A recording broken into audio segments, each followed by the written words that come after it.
exactly. Taken by Thistle out to Yandel. Yandel scores! That'll be a popular scorer, the extra club captain, Jack Yandel.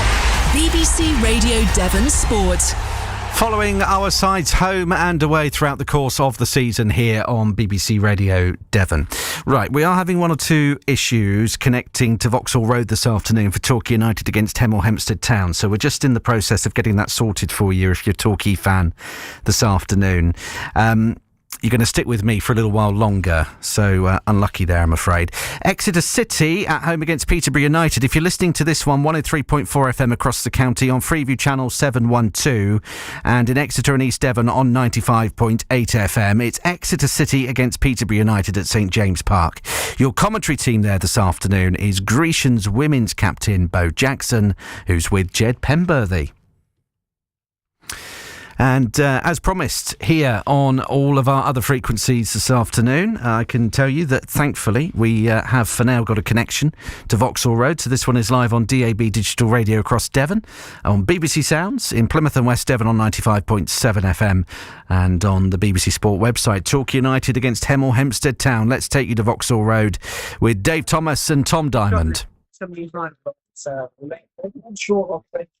Thank you, James, and welcome along to Vauxhall Road, where Torquay United take on Hemel Hempstead. Torquay currently sitting second in the league, whilst Hemel Hempstead are in ninth place. Torquay on the back of a 3-2 dramatic win on Bank Holiday Monday, but not quite as dramatic as we had a game here last year, Dave. I've got Dave Thomas alongside me. Look forward to this one.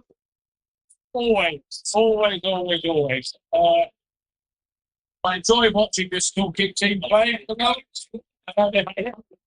Flatly away performances, but they'll be very good value on home. Criticisms that they're too defensive. I think they're the second top scorers in the league, something like that. The way that Full bucket. set this team up.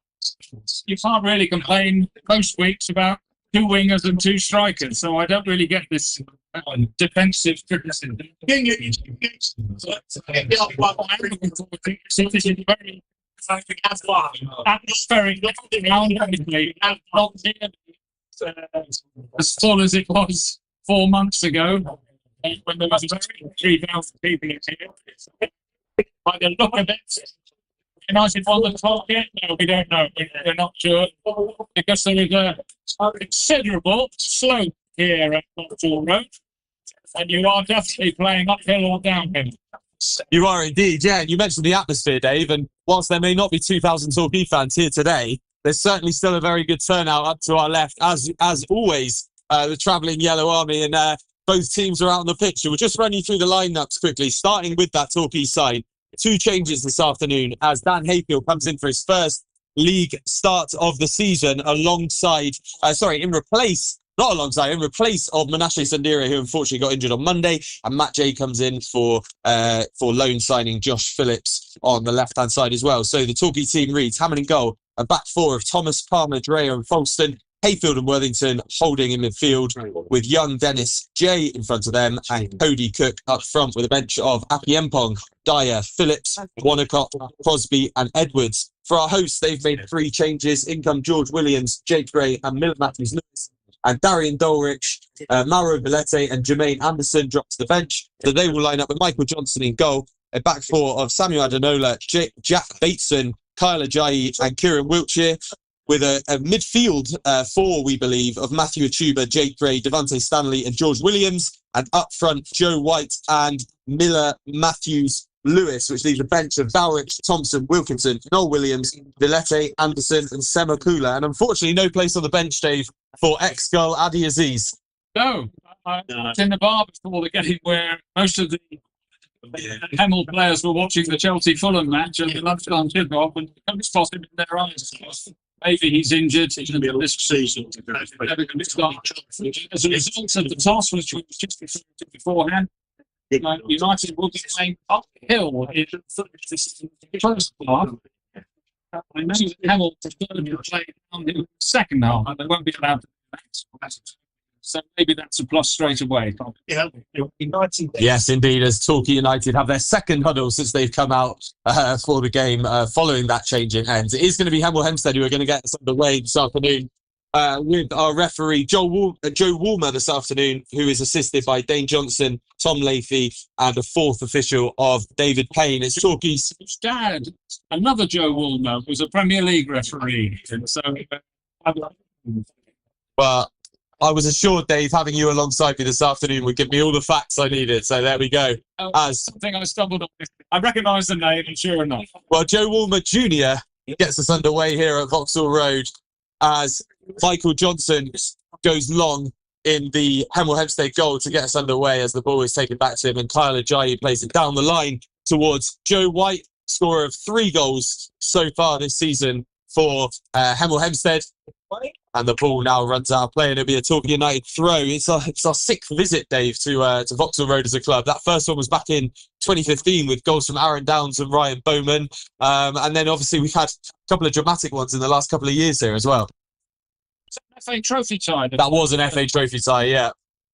And then since then, obviously, we had a dramatic late loss under Gary Johnson. And then last season, obviously, a near title win. So we haven't been spoilt for entertainment at Vauxhall Road over the last few years, and United fans have once again turned up in their numbers this afternoon as Torquay put together their first attack of the afternoon with Matt Worthington playing it over the top towards Cody Cook, but that's easily dealt with by Ajayi. Worthington now gets it back in, and that has gone straight to Cody Cook, who's down the right hand side. He lays off Jordan Young, who will look to bring it back onto his favoured left foot. No, he goes on his right hand side, as he did for his goal on Monday, Dave. Hemel just out-muscling, Hemel defender there, Devontae Stanley just out-muscling Cody Cook, and the ball's back out on the right-hand side with Jordan Young. He plays it inside to Thomas, who now switches the play towards Dan Hayfield, but it's back out onto the right-hand side with Young. Young now coming back across to Dreyer, who's played it over the top towards Cody Cook, who looks onside to me and might have the better of Kyle Ajayi here. Ajayi's done really well there to put the tackle in. He's a big Joe... He is indeed. And Joe White is coming forward now to Stanley. Stanley will look for George Williams, the Fulham youngster on the right-hand side, who crosses it inside but easily dealt with by Dreyer. The ball comes back out towards Stanley here, and it's back with George Williams on the right-hand side. George Williams back to Stanley. Plays it inside towards Matthew Achuba. Comes across to Kieran Wiltshire. And Samuel Adenola will bring the play forward for Hemel. It's come back inside to Wiltshire. Samuel Adenola with 4 yellow cards, Dave, in his first 5 games already this season. And the ball's in the box now with George Williams. But Folston's done really well to clear there. And Jordan Young will bring this away on the counter-attack. He's looking for options now as he brings the ball outside of the Torquay United penalty area. Not much on in the way of options along the ground, so he has gone long for Cody Cook. But Ajayi can easily win that and goes back to Michael Johnson. Dave, a bit of a frantic start so far. Yeah, these are all, most of the games at this level are a bit of an arm wrestle, or can be, and I think what United haven't really done brilliantly so far this season, especially away from home and on plastic pitches, is sort of match fire with fire, if you know what I mean. So they come back to get a point at Maidstone. They should have got a point at Austin until late mistake by James Hatman in goal, but I just need to match fire with fire here for a while. Don't give Hemel any unnecessary encouragement, or certainly not a goal. Then feel their way into the game. Start playing their football. As Hemel clear the ball forward once again, but Folston's able to deal with that. It's with the right back, Devontae Stanley, who we thought, speaking to some Hemel fans before the game, we thought might be playing in midfield, but it looks like he is going to be playing at right back, which is sort of a secondary position for him. But I do see Adenola's gone over to left back, and Darian Dalrich, who usually plays left back for Hemel, is on the bench. So perhaps just a reshuffle there due to an injury, or we have had a busy schedule as well, as Palmer deals with that ball forward ahead of Joe White. Palmer making an impressive start to the season, wouldn't you say, Dave? Well, he wasn't starting in the early game, obviously, Palmer's such a steady Eddie. not to belabour the Christian names, but he's certainly impressed in the last couple of weeks. Not a bad centre forward either. When you asked him to this. That goal at Horsham, which we thought might have got a point, was a serious strike. We will, of course, keep you up to date with all of the National League South scores as well this afternoon. You are listening to BBC Radio Devon. We are 5 minutes in here at Vauxhall Road as Torquay United return to the ground in which they so nearly clinched the title last season. And it is 0-0 here. Early goals in the National League South. Eastbourne lead at Totton. Dorking lead at Bath. And the rest of our games are 0-0. I'll run you through those games now. We've got Chelmsford versus Chesham. Maidenhead head to Dover. Hampton and Richmond are at home to Ebbsfleet. Hornchurch are at home to Chippenham. Horsham take on Salisbury. Slough Town take on Enfield Town. Farnborough are away at Tunbridge. And Weston-super-Mare take on Dagenham and Redbridge. He wants to clear the ball up the line and he's complaining. It's a red shirt. It's boots. There's left on him. Well, back on his feet. I think he's all right. But he certainly looks at the challenge. Referee Joe Gordon didn't see anything untoward, and it will be a throwing in there. Yeah. James, clear. And the ball comes immediately back to Hammond in a very National League South passage of play there. And now Hammond throws out to Palmer, who, as we just mentioned, has had an impressive start to this season. And at present, he's keeping Jordan Dyer out of that side. Cody Cook wins the flick on there, but Adenola is able to deal with that. Matt Worthington. Tom, that Cody Cook had a fantastic match here last season. Not only did he score a hat-trick, but his performance on the final day of last season was as complete as a centre-forward performance as you could get at this level. Let's hope he can do something similar this afternoon. Absolutely. Absolutely. And putting my supporter hat on for a minute, Dave, Cody Cook is just such a fan favourite, isn't he? And someone you're always happy to see on the team sheet. I do often wonder about whether it's worth us having a second player up with him, given he's winning those flick-ons. My only issue with us winning so many flick-ons through Cody Cook is when they're going in behind, do we really have anyone with him to capitalise on that? It's going to be Dennis's job, isn't it? He's the second striker. He's got a bit of pace and touch. All those goals for Bromley and one or two other clubs over the years. He's the one who has to get on the end of those flicks. No more goals in the National League South at present, as Matt Worthington gets ready to take a free kick to Torquay's left-hand side. He's going to deliver. Oh no, he's not. He's going to go for a reverse ball towards Palmer, and they've won themselves a corner here, Torquay. That was a very clever bit of play there from Matt Worthington. Everybody in the ground, and most of the and all of the Hemel defence expected that free kick to go straight into the mixer. He suddenly did a little chip to Palmer, virtually unmarked, forced a corner. Here we go. Bit of creativity there from Torquay United's captain Matt Worthington, as it looks like Jordan Young behind the dugout is going to take this out-swinging corner towards Palmer. Cleared away by Joe White and then flicked on by Jake Gray. Jake Gray, formerly of Yeovil Town in the EFL, of course. Yeovil Town, a rival of Torquay, would you say, or not? Yeovil? Just about. Different divisions, obviously. But, a side that Torquay will be looking to play against again soon in the National League, I'm sure. As the ball is on the right-hand side through Louis Dennis, but he has just strayed offside. Lee Allinson is the man in the home dugout as manager of Hemel.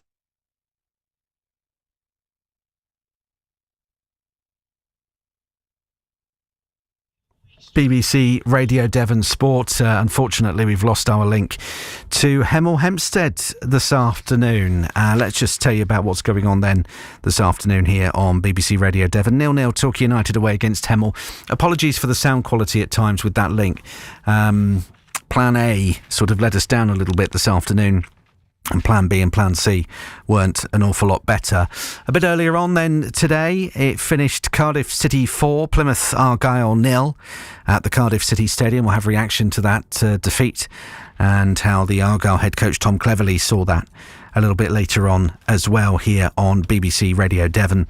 And let's just see if we can bring you an update then on what's going on at St James Park. Exeter City against Peterborough United. Let's get an update on this game from Jed Penberthy. So 0-0 after 10 minutes here at St James Park. Neither team really able to create or fashion an opportunity. But City have had a lion's share of the possession so far. Peterborough United just losing the ball in midfield. It goes out of play. The energy has been there from Exeter City, and as Bo Jackson has been rightly saying, it's not men against boys out there, but in terms of ages it seems to be. Yeah, definitely. And you look at the game and you put it into kind of sections. You've got first half and second half, but actually bring those down a little bit more. We're coming into the first part of the game, 10 minutes, and what can we tell about what's happened? The energy's been quite slack. There's been a clear directive from Exeter, which is I'm going to be playing the long ball into my strikers, and Peterborough have gone, well, we're not going to attack in the third quarter. What we're going to do, third part of the pitch, what we're going to do is we're going to hold back and wait for a mistake. And that's kind of what both teams done, but neither team are getting true success from it yet. OK, we'll find out whether the teams do get true success from it soon. You can listen to that game, by the way, 95.8 FM in Exeter and East Devon, across the county on 103.4 FM and on Freeview Channel 712 as well. Just trying to get our link back to Vauxhall Road for Torquay at Hemel Hempstead. 0-0 last we heard. Let's just run down the scores from elsewhere then this afternoon. Chelsea have beaten Fulham by 2-0 in the lunchtime game. The London Derby, just down the road from each other, aren't they, in the Premier League. So far, no goals between Manchester United and Burnley and Sunderland and Brentford. It's Tottenham Hotspur 0, AFC Bournemouth 1 at the Tottenham Hotspur Stadium, and Everton lead Wolverhampton Wanderers by 1-0 at Molineux. Championship, the scoreline to tell you about, not too many scores to tell you about this afternoon. Southampton lead Watford by 1-0. Hull City 1-0 up away against Bristol City, and it's Blackburn Rovers 0, Norwich City 0. Reminder in League One, Cardiff City 4, Plymouth Argyle 0. The latest score for you this afternoon, or the full-time score for you, Cardiff 4, Argyle 0. We'll have reaction later in the show, and at St James Park, Exeter City 0. Peterborough United 0 as the bottom side in League One travel to Devon today. OK, right, let's take you back then to your Torquay United match then this afternoon, and we're just going to find out what we're going to do with our frequencies actually this afternoon here on BBC Radio Devon. Now, if you want to continue listening to Torquay United, you need to be listening to BBC Sounds and the BBC Sport website, because the audio quality isn't great this afternoon. So on DAB Digital Radio and in Plymouth and West Devon on 95.7, we're going to join Exeter City, who are at home against Peterborough United right now. And that's what's happening this afternoon in that game there. But if you're listening then on BBC Sounds and the BBC Sport website, we can take you back to Vauxhall Road for Hemel Hempstead Town against Torquay United with Dave Thomas and Tom Diamond.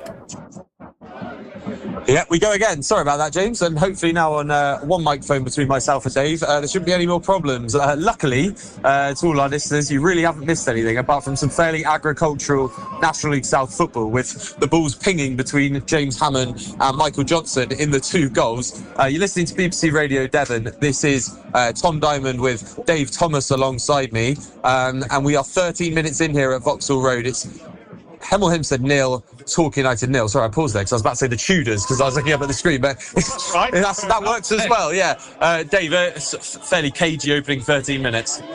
Yeah, I don't think that's a bad thing from United's point of view. They've got stuck in. They're working very hard. Certainly, Hemel Hempstead, we'll call them the Tudors because it's a bit shorter.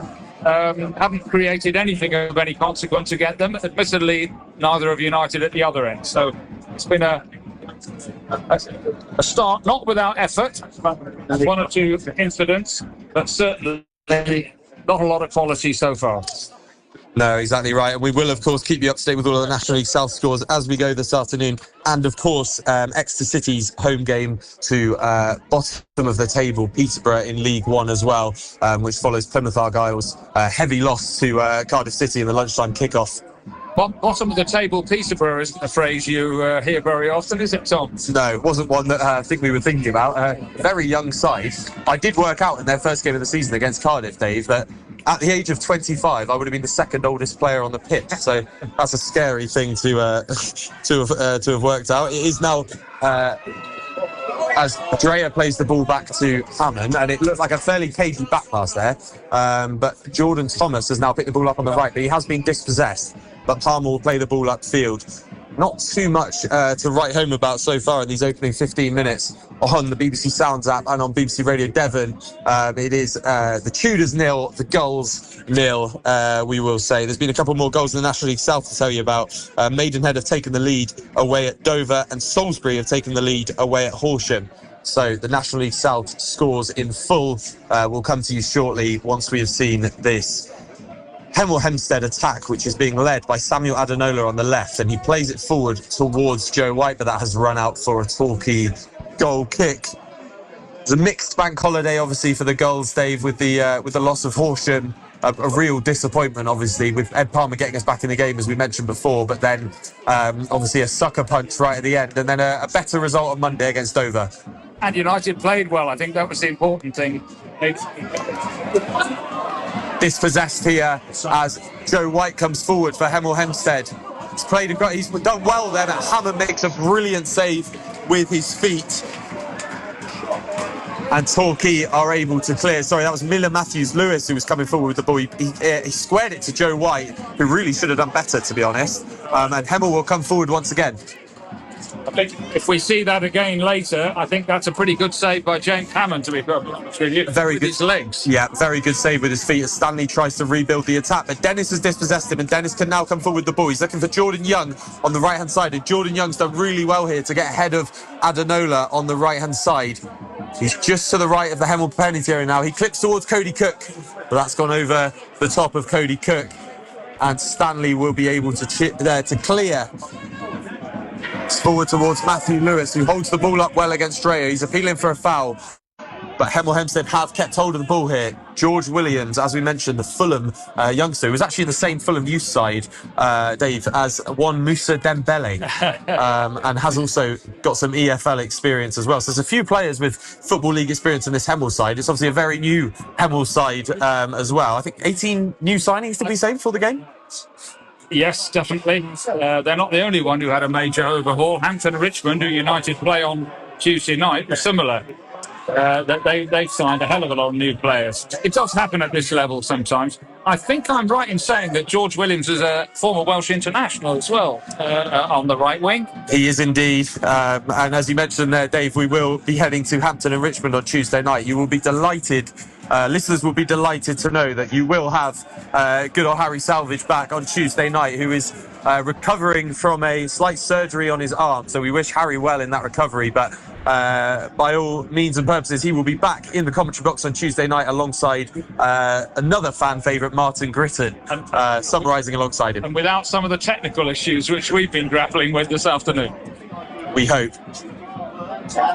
Although, at least if there are some, Dave, it won't look like it was my fault. It's what it might currently look like as Matt J comes forward for Torquay, but he's been dispossessed. The ball's now with Joe White, who plays a great ball forward towards Miller Matthews-Lewis, who beats Dreyer, and the ball is played in for Joe White on the return.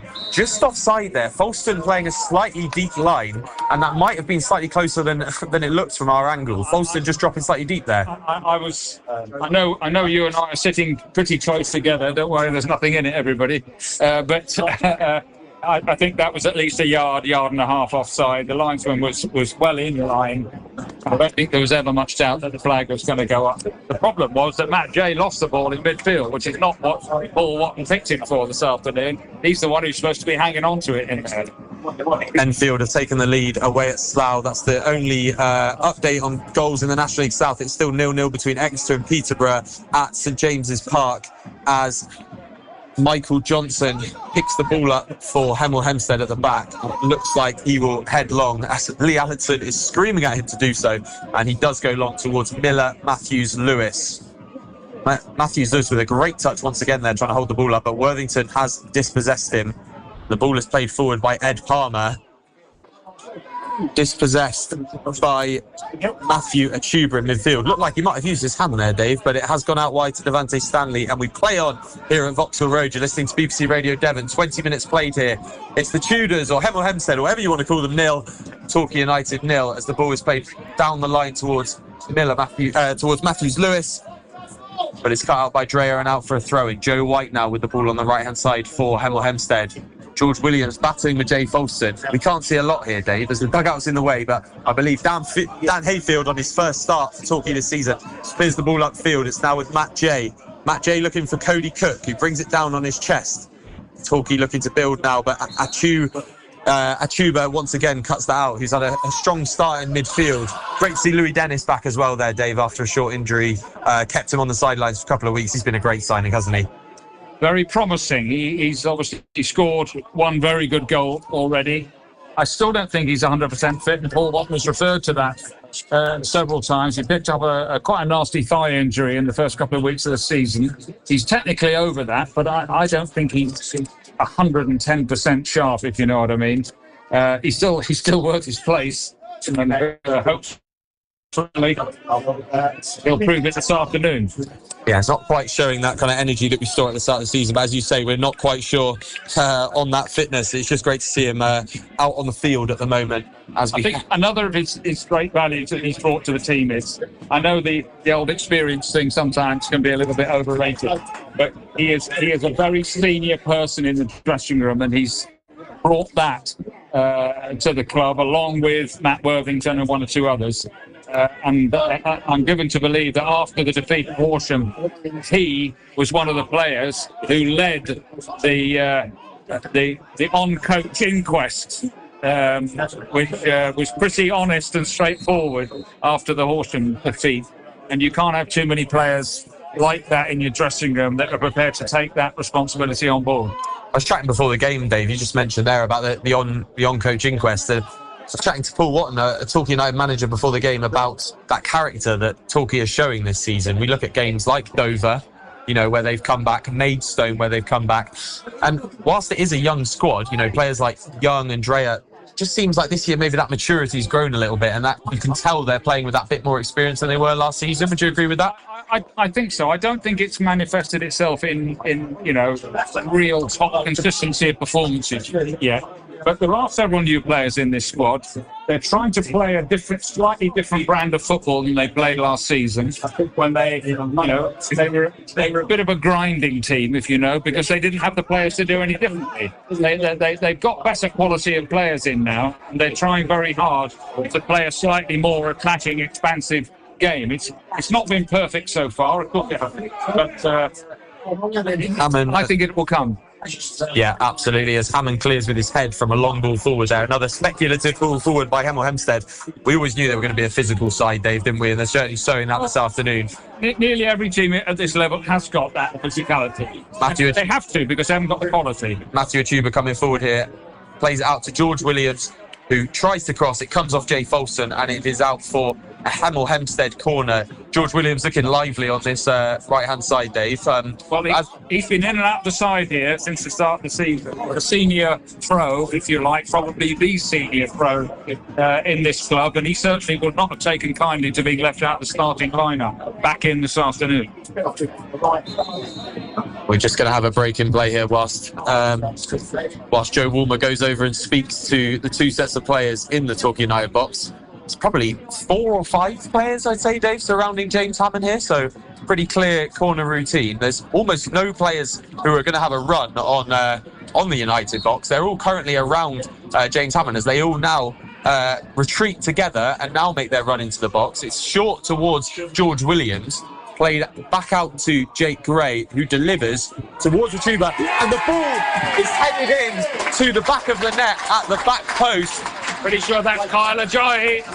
Kyle Ajayi, the Hemel Hempstead captain, we always knew he was going to be a goal threat this afternoon. He's done it before from set pieces for Hemel Hempstead, and he's popped up once again. I beg his pardon. It's Miller Matthews Lewis, the number 9, has got his head on that. I thought they look quite similar. They're big lads, but it's the guy Miller Matthews Lewis. Yeah, you are right. It is Miller Matthews. Signing from Farnborough. A short corner from the right, involving Williams again, back into the middle, and Matthews Lewis rose above everybody with a downward header from about 6 yards out, something like that. Yeah, Kyle Hempstead have taken the lead in the 25th minute. Yeah, Kyle Ajayi jumped there with Miller Matthews Lewis. It wasn't clear who had headed it in, but it was in fact Miller Matthews Lewis who just had confirmation of that. 9 goals for Farnborough last season, but his first one in a Hemel Hempstead shirt. He'll be delighted to get that first one of the season and get his campaign underway. But it's really poor defending, isn't it, at the back post? As we said, Ajayi and Matthews Lewis able to jump together there, essentially with 3 headers. And it's, he had to score, really, didn't he? I think if you get your head on it there, it's usually going in because there's precious little time for the goalkeeper to react. But they were done by the short corner routine. They did half get out to block it between Jake Gray, who took the corner initially, and George Williams. Yeah. Eventually, the ball came back. Decent cross. Matthews Lewis was in. And the ball has come forward again now. It's with a tuber on the right-hand side who looks across for Hemel Hempstead, but Palmer does well to get there first. George Williams header back in, but it's cleared away by Dreyer. And now Matt Dre is able to do the rest and get the ball upfield. Torquay really with their backs to the wall here in the last 5 minutes. It's been all Hemel Hempstead traffic since we've been back with you following that technical delay slightly earlier. If you've just joined us, it is Hemel Hempstead 1, Torquay United 0 on BBC Radio Devon after 26 minutes here at Vauxhall Road as Hemel Hempstead play a ball down the left-hand side, but that's gone straight out for a throw-in. And Jordan Thomas will get us back underway on the right-hand side. It's been It had been a pretty even game up to then, really. Precious little chances at either end. United well in the match, but Hemel have just upped it in the last, 5 minutes, 5 or 10 minutes or so. Yeah, you're right. United have conceded. There's nothing in this game. There is obviously 1-0. Miller Matthews Lewis coming forward once again. Sorry, Dave, but that is cut out by Sam Dreyer, who clears towards Cody Cook. But Jack Bason's able to get there first and does really well to bring that one down. Hemel looking very good in these last 10 minutes, much the stronger side. The ball's to George Williams on the right, who's with Miller Matthews Lewis. He's played it back through towards George Williams with a little shit ball, almost a scoop. Torquay fans at Yeovil a few years ago remember Lemonhay Evans doing a similar thing in the 90th minute to get the win there. Tried to be emulated there by Matthews Lewis, but unsuccessfally. And I think Torquay James was always going to get there, Tom. It wasn't a bad little move, but it was always just out of reach, and Hammond read it. United have just got to get through a little difficult spell here. They're under the cosh, not out of the game by a long way, only 1-0. And it isn't as if they started particularly badly. But Hemel have upped it in the last 5 or 10 minutes. And United have got to, first of all, not concede again and then work their way back into the game. Latest score and what you might see as a top-of-the-table clash come the end of the season in the National League South is Worthing 0, Maidstone United 2. So I'll run you through all of the scores as we move into the 28th minute here at Vauxhall Road. It's Totton 0, Eastbourne 1, Bath 0, Dorking 1. Chelmsford 2, Chesham 0, Dover 0, Maidenhead 1, Hampton and Richmond 2, Ebbsfleet 1, Hemel Hempstead 1, Torquay 0, Hornchurch 1, Chippenham 0, Horsham 0, Salisbury 1, Slough 0, Enfield 1, Tunbridge 0, Farnborough 0, Weston-super-Mare 0, Dagenham Red 0, and Worthing 0, Maidstone 2. And in the other Devon game, it's Exeter 0, Peterborough United 0. Dave Thomas. Interesting that Maidstone, who obviously United drew with on the second weekend of the season, a very strong physical side, and they are, is that right, 2 up at Weston-super-Mare? No, Worthing, 2 up at Worthing. Yes, 2 up at Worthing, yeah. Worthing, of course, one of last season's, at one time, everybody thought the championship was theirs to lose. But Worthing are really struggling so far this season. They're now 2-0 down to Maidstone at home.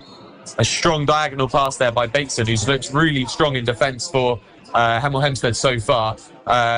down over to the left-hand side. Jake Gray, former Yeovil Town. Jake Gray gets the ball on the left-hand side and wins a corner for Hemel Hempstead, which George Williams will take his time coming over to take, and it's going to be an in-swinging corner from George Williams. Torquay definitely needs to tighten up from these set pieces following that opening goal by Miller Matthews-Lewis around 5 minutes ago. You're listening to BBC Radio Devon, 30 minutes played here, and it's Hemel Hempstead 1, Torquay United 0, as George Williams sets himself to take this corner kick. It's in towards the back post, and James Hammond does really well to punch that. Tyler Ajayi was coming flying in behind him. James Hammond bravely punches that away, and Matt J shields it out of play. No, he doesn't. He plays that out of play for a Hemel Hempstead throw. It looks like Devante Stanley's going to come over and take this one. Long throw, perhaps, Dave? He's taking his time about it, isn't he? Referee Joe Warnborough's already... I mean, they're 1-up. We've only been playing half an hour. But already Hemel Hempstead are not exactly rushing. There's the shot. But you're quite right. Number 22, Devante Stanley is about to take a long one. Torquay conceded their 8th goal of the season here this afternoon.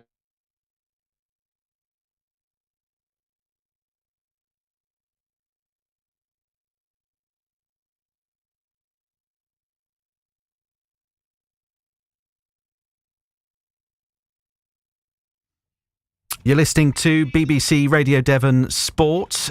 We just lost our link there to Hemel Hempstead there. Let's see if we can return to our commentary team. Just a quick update for you, by the way. Exeter City have just taken the lead against Peterborough. Jaden Wareham with the goal in front of the Big Bank. City playing in front of the Big Bank this afternoon. So Jaden Wareham doing his backflip, his traditional backflip when he scores a goal. He looks delighted. Exeter 1, Peterborough 0. Right, let's see if we can get back to Vauxhall Road. Torquay United this afternoon in their match against Hemel Hempstead. We'll be back with you on BBC Sound and the BBC Sport website in a moment. We are having one or two technical problems with our link to that part of the world at the moment, and of course we do apologise for that here on BBC Radio Devon, but it is beyond our control. Elsewhere, of course, earlier today it finished Cardiff City 4, Plymouth Argyle 0. A tough away day for Argyle. Didn't sound too bad in that game, actually, up until the point where they conceded just before half-time. 2 quick goals before half-time, and then 2 more from the Bluebirds in the second half. Saw Cardiff City run out 4-0 winners. And also today in League One, Doncaster Rovers 1, Rotherham United 0. So that's what's going on there today so far this afternoon on BBC Radio Devon. We'll be back with Tom Diamond and also back with Dave Thomas in a moment or two. I'll tell you what we're going to do. Let's just run down all of those scores for you. Can you tell? I'm padding for time here. Chelsea 2, Fulham 0, Manchester United 1, Burnley 0, Sunderland 0, Brentford 0, Tottenham 0, AFC Bournemouth 1, Wolves 1, Everton 1 today. We'll be back with your coverage of Torquay as soon as we can. Right, let's just get an update from St James Park. Let's get a bit more of an update on what's going on there in League One. Exeter City at home against Peterborough. Good news to tell you about with Jed Penberthy. So 1-0 to Exeter City just after the half an hour mark. Corner came in from the left hand side, beat everybody. Fantastic work by Jake Doyle-Hayes on the right hand side, drove the ball back across the edge of the 6-yard box. There was Jaden Wareham to pop up on the edge and fire it into the roof of the net, giving City, probably wouldn't say a deserved lead, but a 1-goal lead nonetheless against the Peterborough side, who have looked less than threatening up the other end. And Bo Jackson, his place has certainly come to life because of that. Yeah, definitely. It seems like Exeter's got a bit more desire in every tackle they're put in. They're wanting to play the ball forward. They've got a bit more confidence to what they had 10 minutes ago. OK, Bo Jackson and Jed Penberthy there for us this afternoon. So Exeter 1-0 up at home against Peterborough. Jaden Wareham with the goal, and coverage of that continues on our FM and DAB radio frequencies this afternoon. Here on BBC Sounds and the BBC Sport website, we can take you back to Vauxhall Road. Torquay away against Hemel Hempstead with Dave Thomas and Tom Diamond.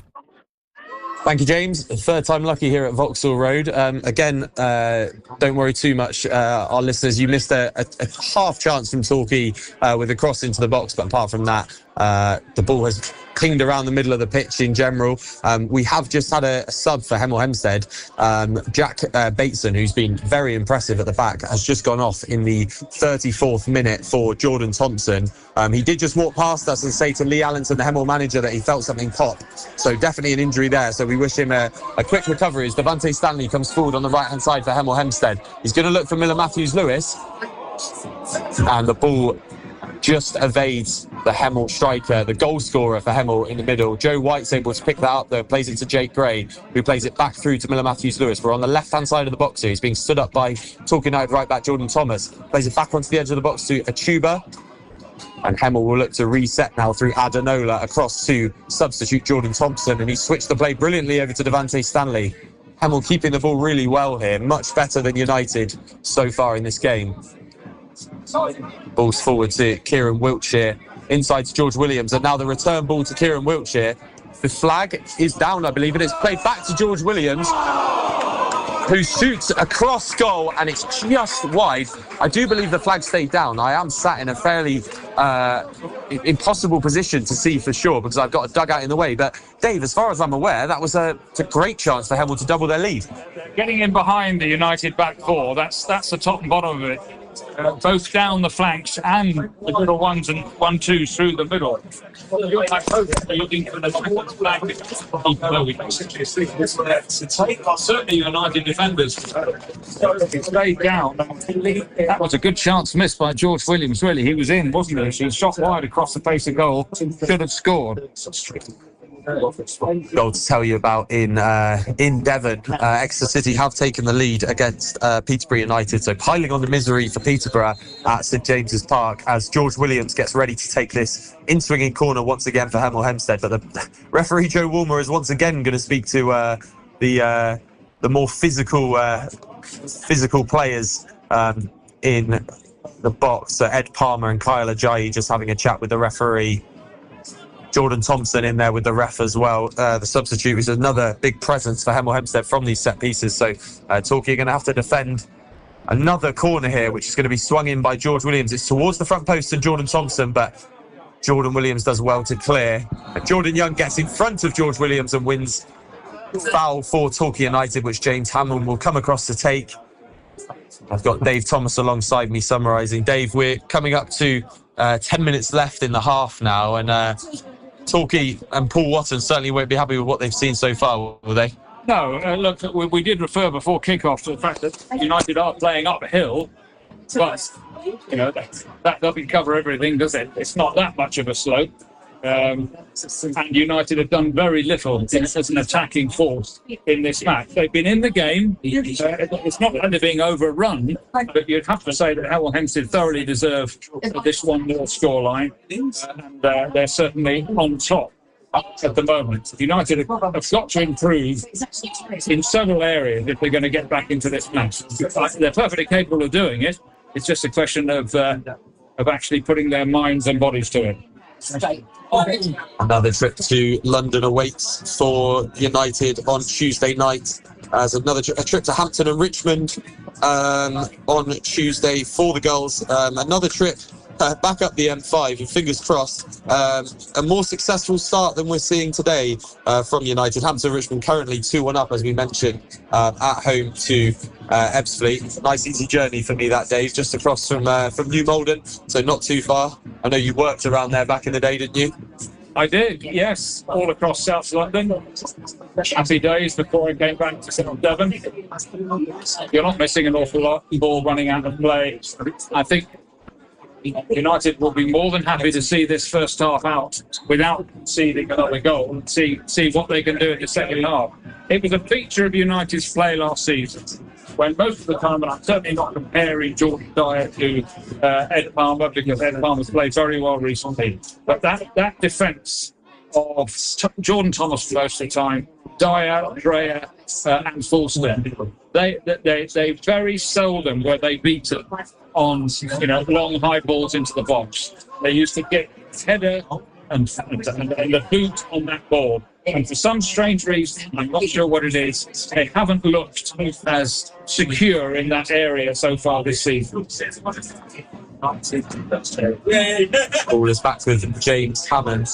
It's played out short to Dreyer and back to Hammond, who now chooses to go long. It's a windy day here in Hertfordshire, and the ball is swirling around as arms are up in the air here for the Torquay players, and rightly so. A really strong challenge on Cody Cook there, which looks a definite foul. Cook was coming short to win the ball. He was just about to get it down. He was just barged in the back. The referee was stood, 10 yards away and said, play on. Ball is back. In the box, you'd be looking for at least something in there if that happened in the box. The ball has come forward with Hemel Hempstead once again, but Palmer does well to cut that out and plays it forward towards Worthington. Worthington's Jordan Young, and that's better from United as it goes to Dennis and now to Hayfield. Much better from the goals. Hayfield back out to Louis Dennis on the right-hand side. Dennis is going to look for Jordan Thomas on the right wing and finds him. It's back into Dennis, but Dennis is dispossessed there by Joe White, and Hemel will come forward once again. It's sloppy from United in possession yet again in this opening 40 minutes at Vauxhall Road. You're listening to BBC Radio Devon, where it's Hemel Hempstead 1, Torquay United 0, and Hemel coming forward once again through Devon Stanley. It's forward to Matthew Miller-Lewis, who is offside, but he misses a chance anyway. Maybe heard the whistle, so that's not a catch-up shot. Well, for once, United's offside trap worked. It hasn't worked several times during this first half. Once again, being caught on the break, United had possession in the middle of the field. Matt Jay has given the ball up a couple of times. That time it was Louis Dennis, just through trying to over-elaborate a little bit. Hemel Hempstead certainly counter-attack quickly, don't they? And they've got the physical presence of Matthews Lewis up front, and he's a constant threat at the moment. Interesting that Farnborough, for whom he scored a few goals last season, clearly weren't happy enough with it because they got rid of him in the summer and got Rakesh Bingham and Don Polion in from Hempstead as their new two strikers up front because they weren't happy with Matthews Lewis. He's looked pretty decent this afternoon, hasn't he? Yeah, and Hempstead, of course, struggling slightly at the start of this season after coming back down to the National League as Torquay looks to come forward once again, but it's easily cut out by Achuba, who looks for Jake Gray over the top, and it runs out for a Torquay United throw-in. And Ed Palmer is going to get ready to take this one. He's going to launch it into the air, but the wind has basically taken that back to him, and he'll try again now with a volley, which does go further forward towards Louis Dennis, but it's easily won by Kieran Wiltshire in midfield. And here come Hemel once again, not for the first time in this half.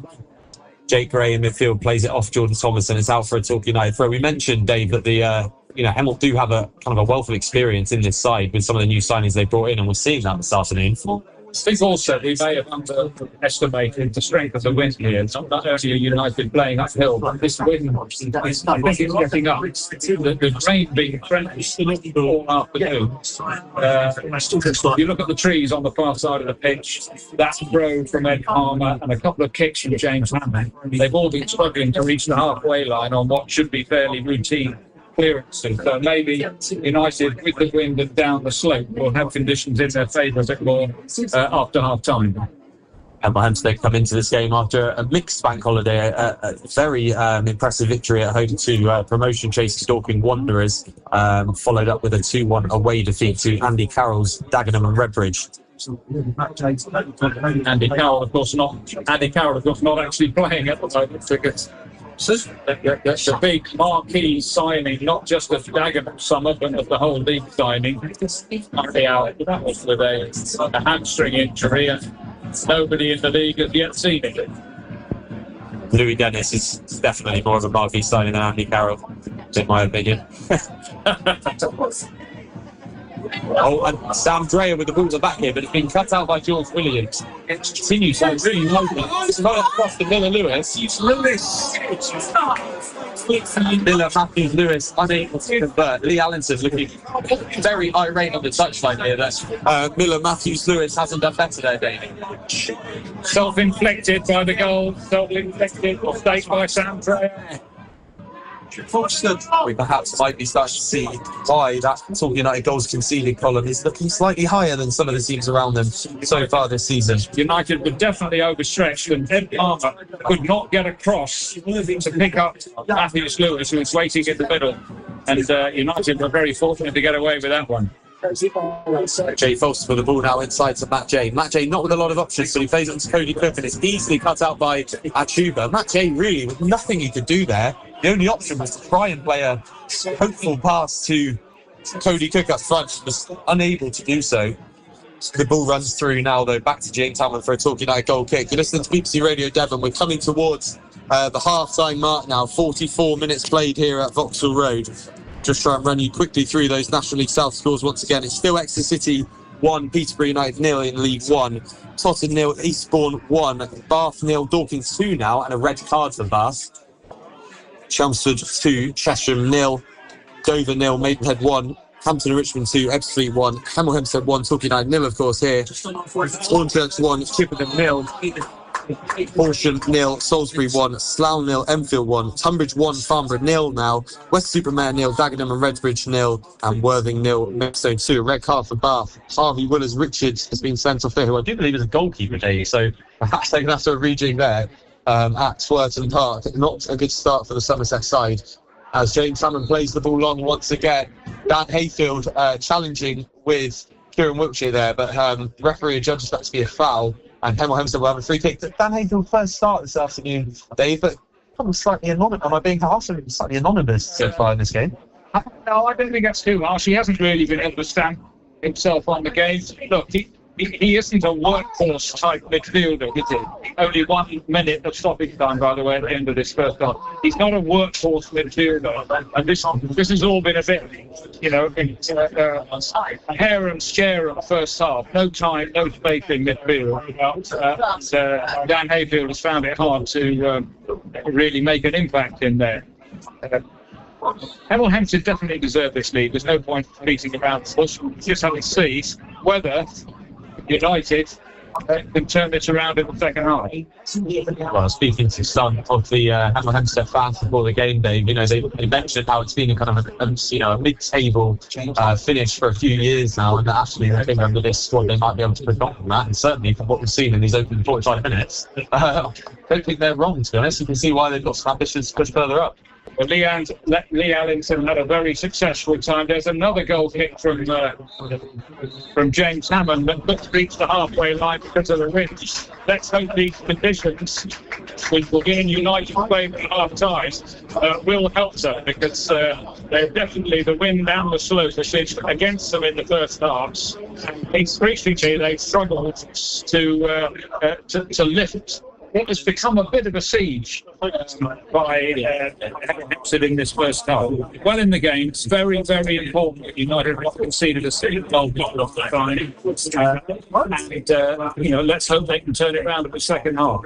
Big job on here. Lee Allington, just getting back to the point you were making, that he had a very successful time at Hendon, and he's been brought here to,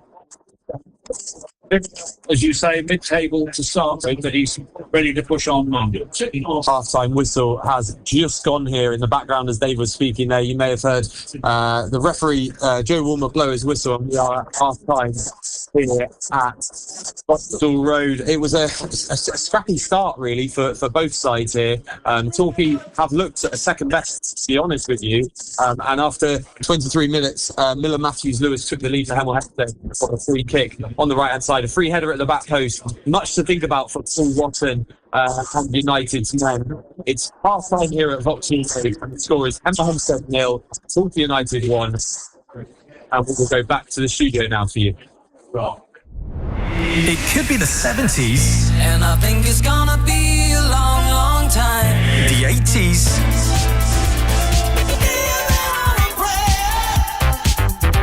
or the 90s.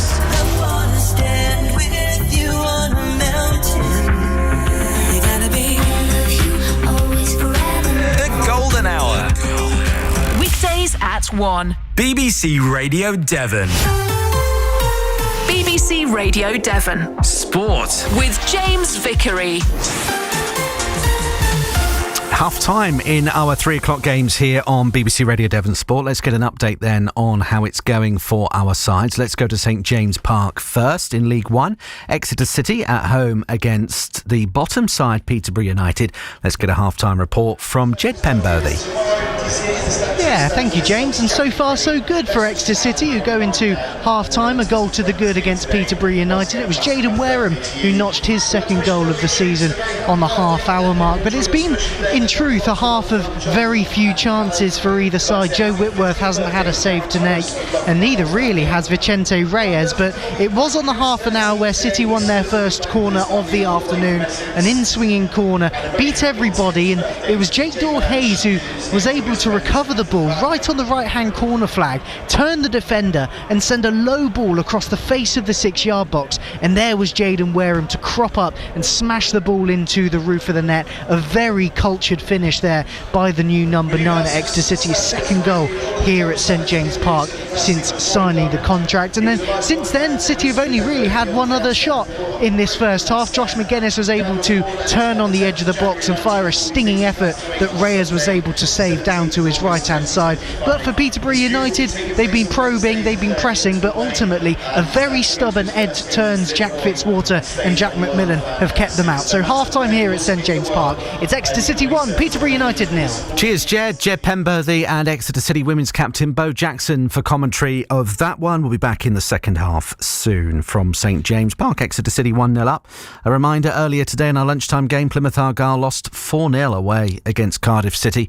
We'll hear from the Argyle head coach Tom Cleverley in a moment or two here on BBC Radio Devon Sport. Let's see if we can get a half-time report from Vauxhall Road. Torquay United away against Hemel Hempstead Town in this one. Let's just see if we can link up with our commentator Tom Diamond at half-time. No, I don't think we can catch up with Tom at the moment. We are having one or two technical problems with our link to Vauxhall Road this afternoon on BBC Radio Devon, and apologies if you're a Torquay United fan wanting to listen to that. Plan A and Plan B went out the window just ahead of kick-off with lots of people running around here trying to make things work. So we're on Plan C, and I think it's fair to say it's fair to middling with that. So apologies about our link to Vauxhall Road this afternoon. Beyond our control, I'm afraid. Right, hopefully half-time report from there soon. Let me just bring up to date with the half-time scores. A reminder, in the Premier League at lunchtime, Chelsea beat Fulham by 2-0. Manchester United 1-0 up against Burnley. How about that?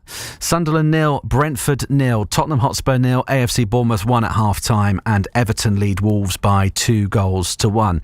At 5:30 tonight, it's Newcastle United who are taking on Leeds United at Elland Road. Right, very pleased to tell you, before we go on to the other scores, we can now bring you up to date with the half-time situation, the half-time score from Vauxhall Road. Tom Diamond. Thanks very much, James. Yeah, Torquay United certainly second best in this one. It started out a scrappy affair, but you could see the strength of the Hemel Hempstead side, which we all knew they were going to have, but it looked like Torquay maybe slightly underprepared for that. Hemel kind of out-muscling them in the first few minutes, and then as the game started to progress into kind of the 10th, 20th minute, Hemel also starting to show that they were the better side with the ball on the floor as well, really making the most of this plastic surface, which as the rain comes down is getting slicker and slicker. And then that led to, in the 24th minute, a opening goal from a set piece on the right-hand side, which was delivered to the back post. And unfortunately for Torquay United, it was a free header at the back post for Miller Matthews-Lewis, who scores his first goal in a Hemel Hempstead shirt after signing from Farnborough in the summer. The game then really progressed with Hemel Hempstead on top throughout the half. Very little to talk about from a Torquay United perspective, to be honest with you, James. A couple of half chances when we cut out from you briefly, but apart from that, Torquay really have a mountain to climb, you might say, in this second half. Even though it is only 1-0, it certainly could be more than that. OK, Tom, thank you. Tom Diamond there. battling the technical issues at Vauxhall Road. Good stuff, mate. Thank you. Hemel Hempstead 1, Torquay United 0. Right, let's just bring you up to date with what's going on then in the Championship. Full-time scores to tell you about: Middlesbrough 1, Sheffield United 0, Queen's Park Rangers 3, Charlton Athletic 1. Full-time in the Pottery, Stoke City 0, West Bromwich Albion 1. Half-time scores for you then in the second tier: Blackburn Rovers 0, Norwich City 1, Bristol City 3, Hull City 1, Ipswich 1, Derby County 0. Millwall against Wrexham is goalless at the New Den. It is Oxford 1, Coventry City 2, Portsmouth 1, Preston North End 0, Sheffield Wednesday 0, Swansea City 0, and Southampton lead 1-0 away against Watford. League One half-times then, as well as a couple of full-times results. So Cardiff City 4, Plymouth Argyle 0. Let's hear the thoughts of Argyle head coach Tom Cleverley on that one. We've got more than one issue at the minute. Clearly I think there's a gulf in quality between the two sides today. So how do we bridge that gap? That is by doing the basics well: tackling, running, communicating, details, set pieces. That's how we could bridge that gap today, and we didn't. They did that side of the game better than us as well, and hence a convincing win for Cardiff today. So we have to respect that. I think they had one new player, being the goalkeeper, one player who wasn't contracted to Cardiff. We have 7 in our lineup. We have lads this is the first time they've seen this level of football. We're on a different stage of our journey to what the opposition are. So how do we bridge that gap? And that's be better at the basics of football today. Okay, Tom Cleverley there, sounding a bit down after that defeat, as you would be if you were a manager of a side that's just lost 4-0 at Cardiff today. More from Tom later here on BBC Radio Devon Sport. Elsewhere, full-time in League One, Doncaster 1, Rotherham 0 in the South Yorkshire derby. Half-time scores for you: Barnsley 2, Huddersfield 0, Blackpool 1, Bolton Wanderers 0, Bradford City 1, AFC Wimbledon 1, Burton 0, Luton 2, Exeter City 1-0 up at home against Peterborough United. Jaden Wareham with the only goal of the game there, SJP so far. Leighton Orient 0, Northampton 0, Lincoln City 1, Mansfield 0. No goals between Reading and Port Vale. Stevenage 1, Wycombe Wanderers 0. Stevenage, the surprise packages in the division so far this season. And Wigan 0, Stockport County 1. League 2 full-times: Barrow 0, Fleetwood 1, Crewe 0, Swindon 3. Half-time: Barnet 0, Colchester 1, Bromley 0, Harrogate 0, Cambridge United 1, Newport County 0, Chesterfield 0, Crawley 2, Bristol Rovers 1-0 up away against Grimsby at Blundell Park. MK Dons 0, Walsall 0. No goals between Oldham and Gillingham and Shrewsbury and Accrington. And Tranmere Rovers 1, Notts County 0. National League scores: Solihull Moors 1, Southend United 2, Braintree against Forest Green Rovers is goalless. It is Eastleigh 0, Altrincham 1, Gateshead 1, Aldershot 3, Halifax Town 1, Yeovil 0, Hartlepool against Boreham, Morecambe against Woking, Sutton against Carlisle, all goalless. Truro 1-0 up at home against Boston United. I think that's their first goal in National League South this afternoon. Second goal. They scored on Bank Holiday Monday, didn't they? Wealdstone 0, Rochdale 2. So that's the latest for you there. National League South scorelines at the break to tell you about this afternoon on BBC Radio Devon Sport.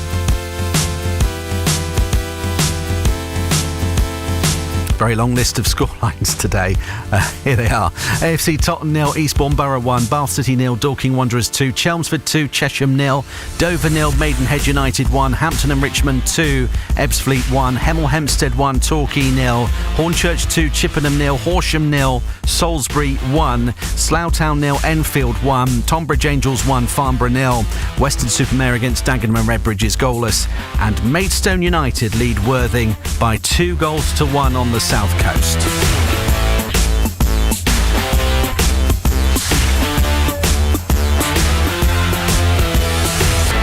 Let's stick with football. Go to the FA Cup next. First qualifying round this afternoon. A Devon-Somerset derby at Ladysmith. Tiverton Town against Taunton Town. Let's get a half-time report from Matt Bamsey. Tiverton 1, Taunton 1. Conditions are far from ideal here at a soggy Ladysmith, but Tiverton's hopes of progressing to the second qualifying round of the FA Cup have been thrown a lifeline. After trailing to a fourth-minute goal by Jake Hodgson, the Yellows grabbed an equaliser on the stroke of half-time through Dan Coiter. The Tivy striker pounced on a loose ball before Taunton keeper Frankie Phillips and slid the ball home from close range. Coiter was injured in the process but was back on his feet soon after to take the praise from the home crowd. The Devon side got off to the worst possible start as they fell behind in the 4th minute.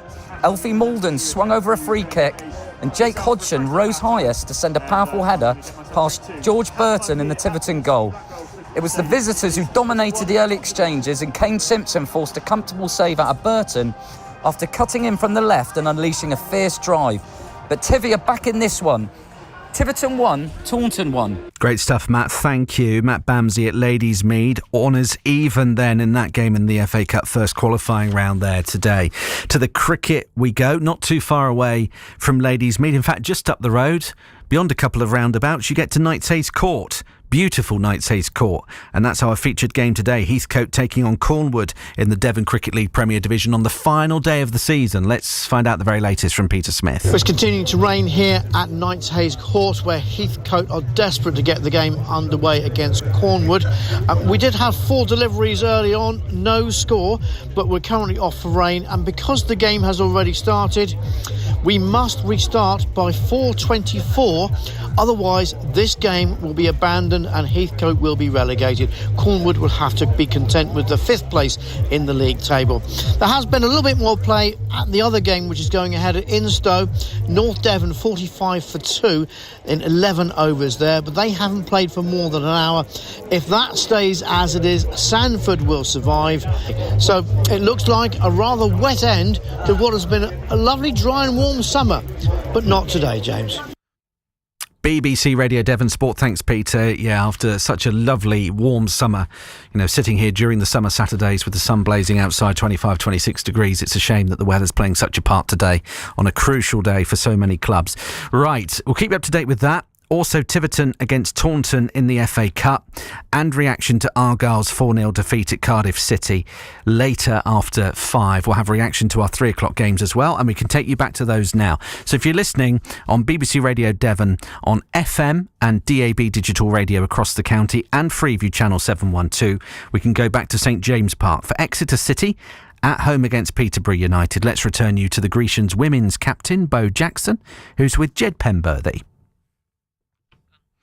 And here on BBC Sounds this afternoon, as well as the BBC Sport website, back to Vauxhall Road for second half coverage of Torquay United at Hemel Hempstead. Let's go back to Dave Thomas and Tom Diamond. Thank you very much, James. And yes, welcome back to Vauxhall Road, where it is blowing a gale here at this point. Serious amounts of rain coming down onto the pitch. It is a plastic surface, so it won't affect it too much, and very windy as well. There's 2 changes for United to tell you about. Denzel Akiempong, relatively new signing, comes on at right back for Jordan Thomas, and Josh Phillips comes on the left hand side for Matt Jay as well. So a double sub there, and Dave, wasting no time with making some changes and trying to get Torquay back into this game. He very seldom does waste time. He's very proactive in his changes. Let's face it, he brought Matt Jay back into the side in place of Josh Phillips. That hasn't worked, certainly in the first half. And now he's sent Josh Phillips out on the left wing to see what he can do to help United get back into this match. It's worth stressing, United are now playing downhill with the wind and rain at their backs. And I think that was quite a major factor in the first half. It doesn't excuse the fact that United was second best, and Hemel Hempstead certainly deserve their half-time lead. But United certainly have the elements behind them in this second half. As Kyle Ajayi clears there with Jordan Young trying to make some room for himself on the right-hand side. But it is a Torquay United throwing, which substitute Akiempong will take.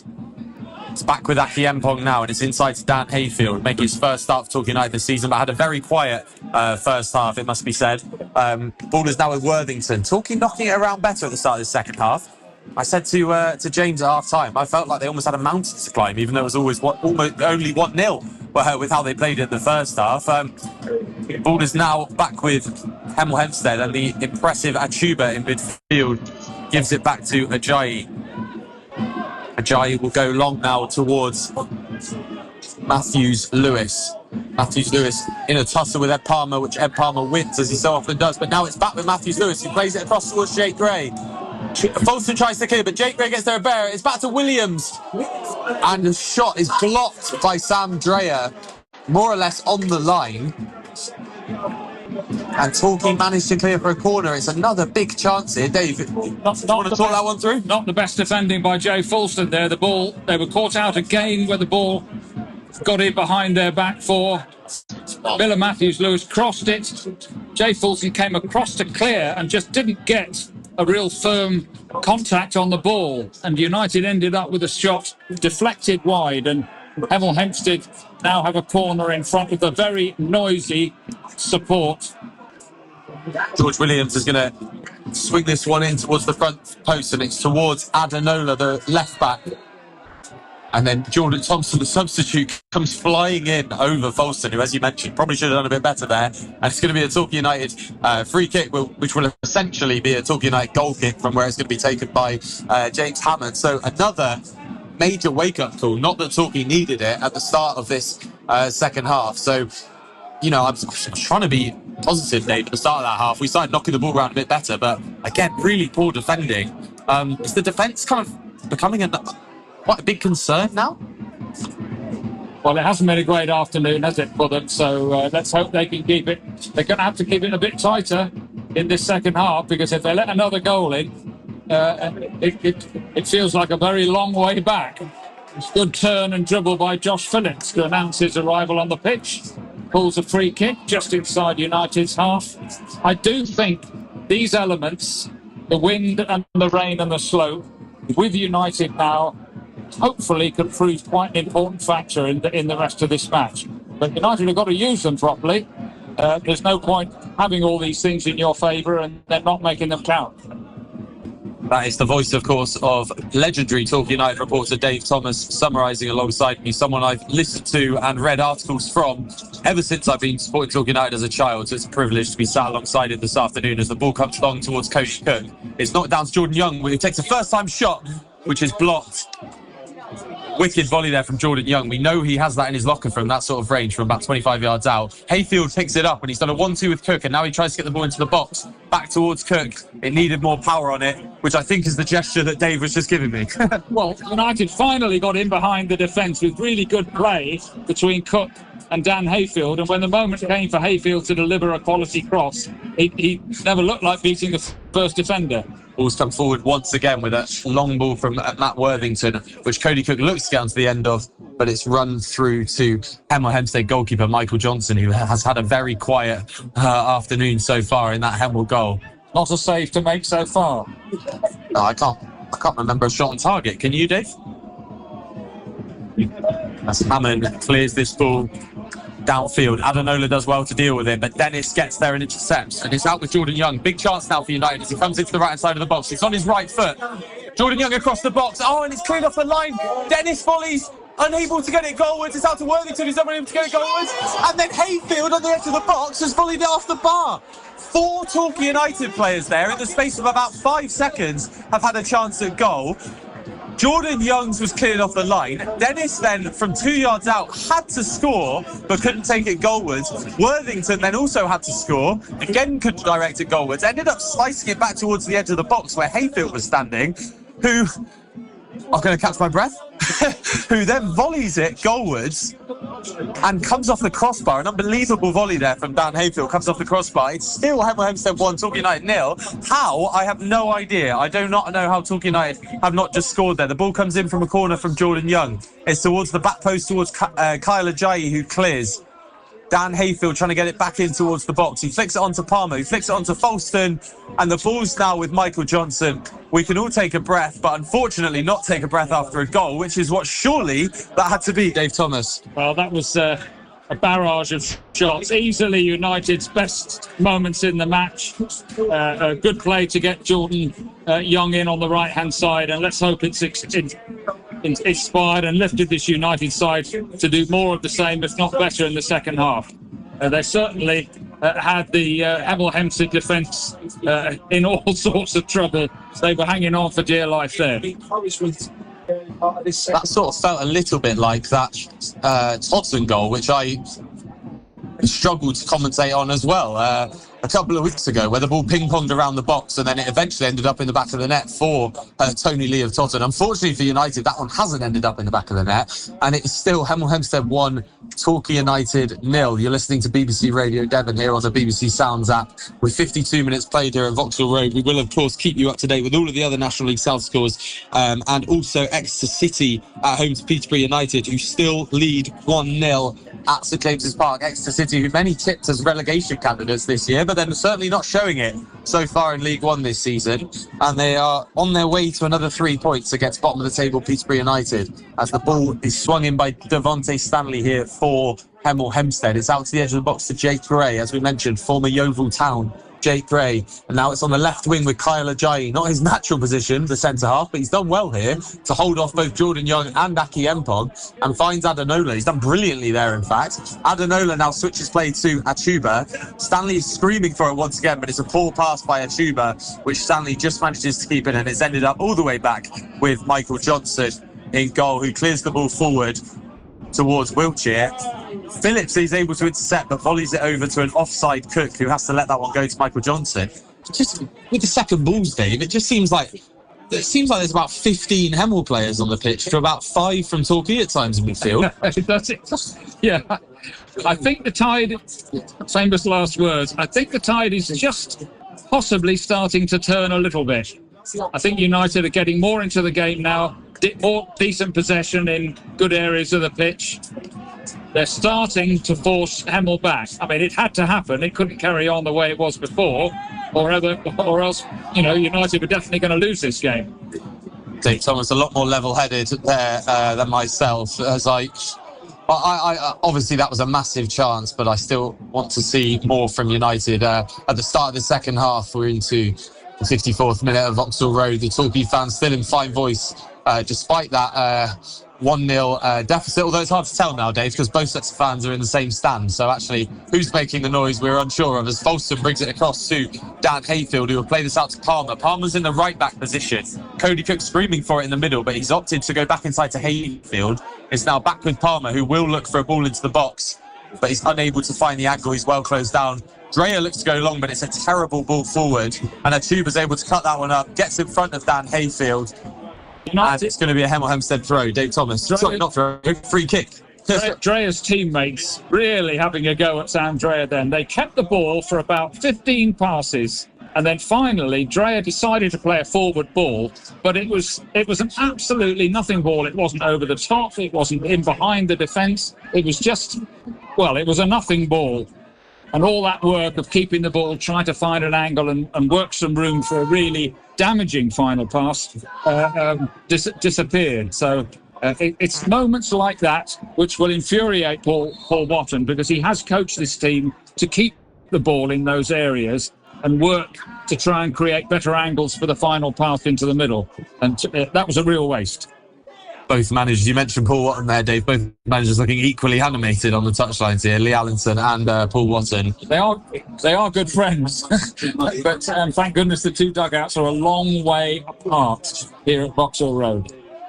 Yeah, especially with United playing as they are, I think we are lucky to be closer to the Hemel Hempstead dugout here in our media box at Hemel Hempstead, which unfortunately has had a very poor signal. I know that Hemel Hempstead's media team have been struggling as well, hence the dropout in the first half. So apologies again for that, but hopefully you're hearing us okay now on the BBC Sounds app, as the ball goes back to Michael Johnson, the Hemel Hempstead goalkeeper. But Denzel Aki Mpong makes a strong header there, and it runs through to substitute Jordan Thompson, who came on in the first half for Jack Bateson, who was excellent in the opening sort of 20-25 minutes or so for Hemel Hempstead in defence, but unfortunately had to go off following a muscular issue. So we hope all is okay there, as Michael Johnson taking his time to get the ball back forward for Hemel. And the ball goes long. Sam Dreyer is able to win the header, and it's out towards Jordan Phillips, who's looked lively since he's come on, and he goes back towards Jay Folston, linking up on the left-hand side. It's back to Palmer and across to Aki Mpong, who's being closed down quickly by Gray, who's won the ball back easily there off Aki Mpong, and forward come Hemel once again through Achuba. Aki Mpong doing everything he can to get back to challenge Achuba, but Achuba's got the better of him here and maybe looking for a cross into the box. It's back towards Miller Matthews-Lewis, who lays it off for Adenola, but that is blocked. But Miller Matthews-Lewis has done well to get there a second time. There's shouts for a penalty as Aki Mpong is slightly the wrong side of Matthews-Lewis, and Matthews-Lewis does go down, but he does go down too easily. Aki Mpong has stayed down, seems to be holding his stomach. Dave, did you see what might have happened there? I saw the penalty claim, and it was a joke. Matthews-Lewis threw himself over, but in that moment, Denzel Akinpong has now gone down, and worryingly, he's clutching his groin, I think. That's the problem. I didn't see how he suffered that injury. He is back on his feet. James Hammond has waved United's bench away. Whether he just, I think with a bit of luck, this is, my sympathies go out to Denzel Akinpong if he got kicked in the unmentionables. I was just thinking with a bit of luck, it's that rather than an actual muscle tear or muscle pull. He's certainly holding that part of his body as if he's just caught one and wasn't wearing a cricket box. But yeah, he's okay. Looks slightly winded, should we say that? Yeah. He does look slightly winded. He's breathing quite heavily, but he's back up on his feet now. And Michael Johnson in the Hemel goal has the ball here. And Cody Cook is staying near him here to make sure that there's no time being wasted. It comes forward. It's a strong Ed Palmer header, but only down to a tuber. The ball swirling around in the wind here at Vauxhall Road. And once again, it just finds its way back through to Michael Johnson. Torquay once again wasteful in possession. Over to Dave. I think one issue that United are going to have to solve is if you've got Cody Cook up front, and United aren't knocking the ball up to him pretty directly. Obviously, they're behind. They've got to. Louis Dennis has got to make more runs off him to go in behind, because at the moment, Cody Cook is winning quite a lot of those flicks, but it's to no one, and that's not going to work for United. So Louis Dennis, who's normally pretty good at that, has got to anticipate those flicks and make runs off them. Once again, the ball runs away from Ed Palmer, but they've managed to win back possession, Torquay, get the ball out wide to Josh Phillips on the left-hand side. Josh Phillips cutting inside. Paul Watton been impressed with the Luton Town loanee so far since his arrival at United last week. Josh Phillips is looking for Cody Cook, who definitely looked like he was being held back there by Jordan Thompson, but referee not interested, and George Williams is able to clear towards Kieran Wiltshire, but Dreyer wins that one back for United. It's with Hayfield, who switches the play. A slightly brighter start from Hayfield for the second half. Ed Palmer looking for Aki Mpong out on the right wing, but the pass is behind him and it runs out for a throw-in, and Paul Watton connects well with a water bottle in reaction to that. In fairness to Ed Palmer, Dan Hayfield had a chance to hit a really positive pass out to Akinpong, then didn't do it, played it across to Ed Palmer. Ed Palmer tried to play the really strong and positive pass out to Akinpong and just slightly got it wrong, but at least Palmer tried to hit the difficult ball. Torquay United down to 7th now as it stands on the National League South table, with Hampton, Richmond, Maidstone, Hemel, Hempstead, Weston and Chelmsford all leapfrogging them. And as we mentioned, Dave, Torquay are the side in those playoffs positions who conceded the most goals so far this season, after what was a really impressive defence last time out, perhaps lacking that rhythm this time. Well, I think they lost fewer games than anybody else last season, and I think they had the second best defensive record.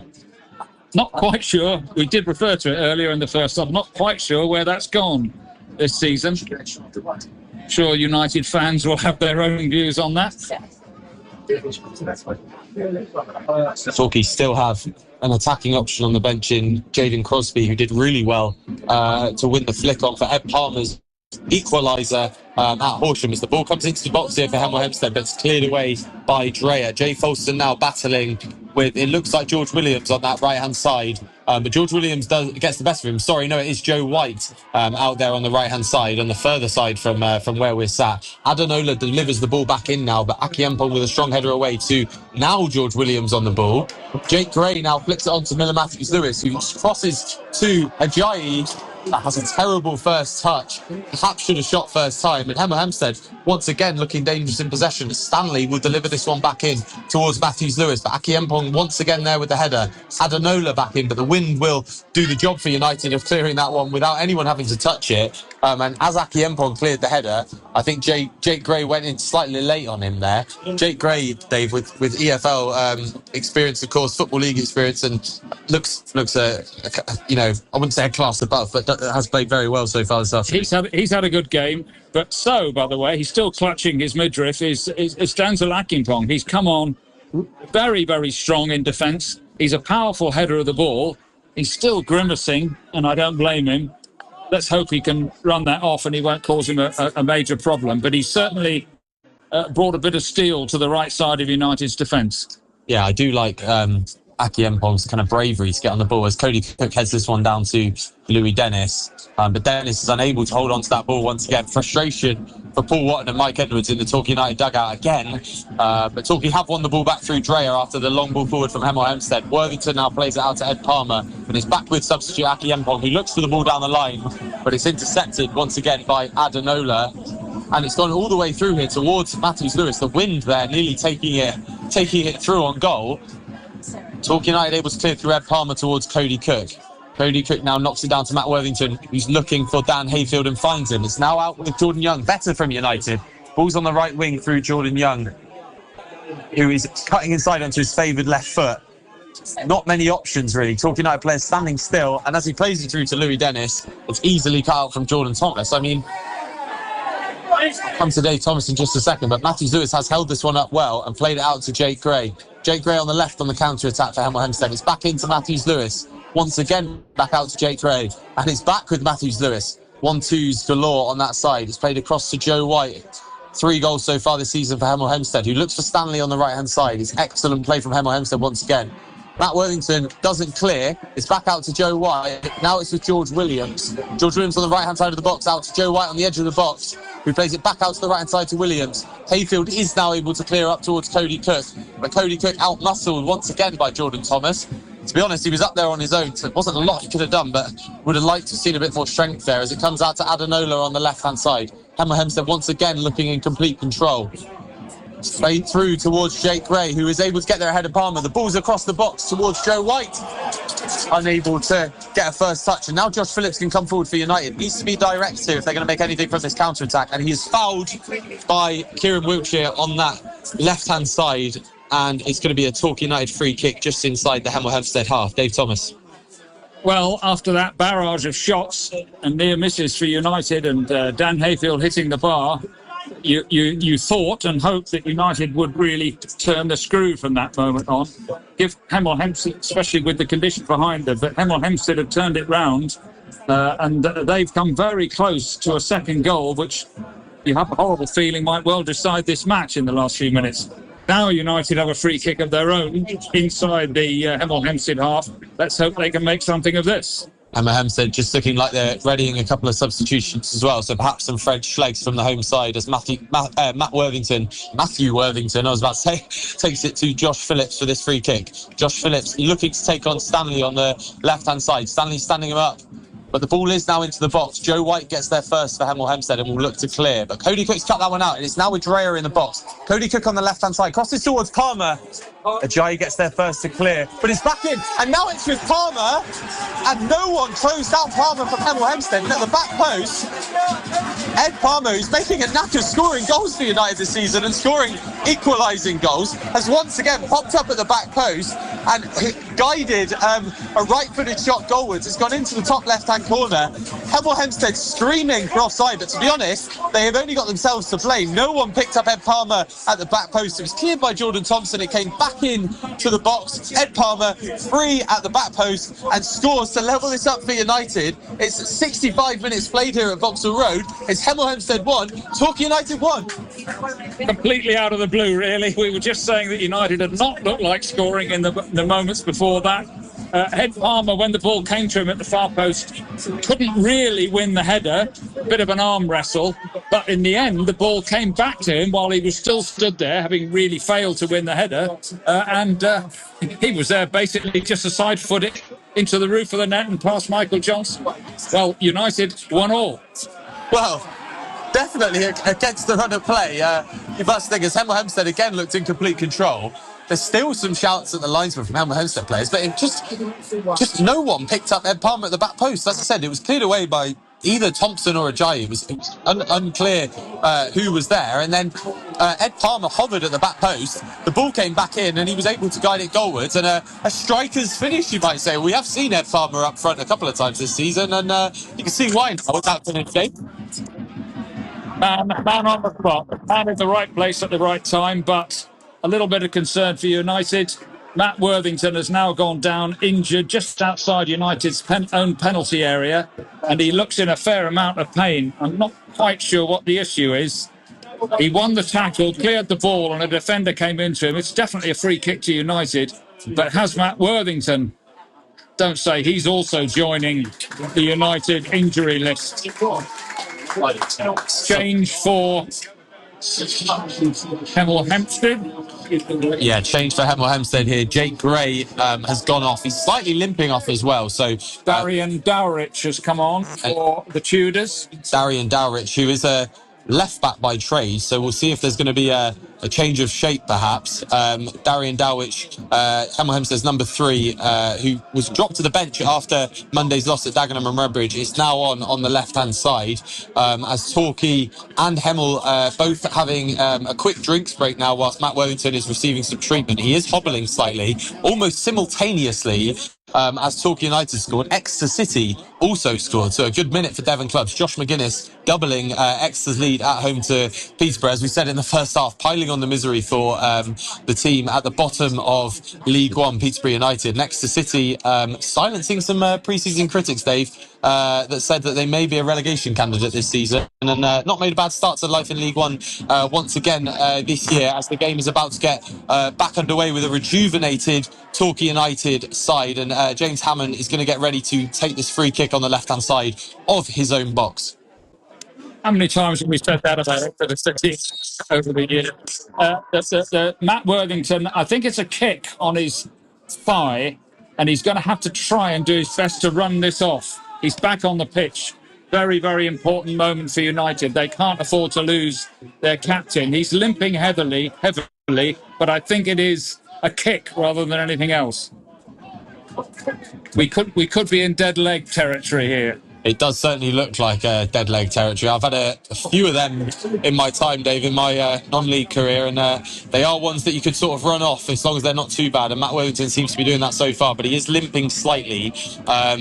As United come forward now through Jordan Young. Jordan Young is in a foot race now with Adenola, which Adenola wins, and he's able to play back to his goalkeeper, Michael Johnson. We now have a Hemel player down. I believe that is a Tuber in midfield, who is down for Hemel. Adenola contemplating kicking the ball out, but does play on, and Atuba is back on his feet. Is now with Ajayi and back to Michael Johnson in goal. Torquay's press a lot stronger now, as Akiempong wins another strong header and has a few choice words with Darian Dowrich, the substitute, just having done so. Poor touch by Matthews-Lewis. But then Ed Palmer wasn't able to clear. Matthews-Lewis got back the wrong side of him. And Palmer, as you say, Dave, has just been booked. It's a clear booking. He has just held on to Matthews-Lewis there, who got the wrong side of him, where Palmer really should have cleared. And it's going to be a Hemel Hempstead free kick, perhaps in shooting territory for Fulham youngster George Williams. Maybe learnt a thing or two off Moussa Dembele in his time at Fulham, who is known for one or two set piece goals in his time. But George Williams is going to take this from, I'd say, about 30 yards out. Do you think perhaps going to go for goal here, Dave? Well, if James Hammond gets beaten from this distance, he'll be absolutely disgusted. He may well have a go. George Williams lining this one up. He's got plenty of options towards the back stick if he wants to float this one in. That is where he's looking, and that looks most likely. And he does dink this one in towards the back post, towards Ajayi. It's cleared out, but only as far as Kieran Wiltshire, who shoots, and it's come off the crossbar. Miller-Lewis trying to keep this one in, and it's headed goalwards towards Jordan Thompson from Matthews-Lewis there.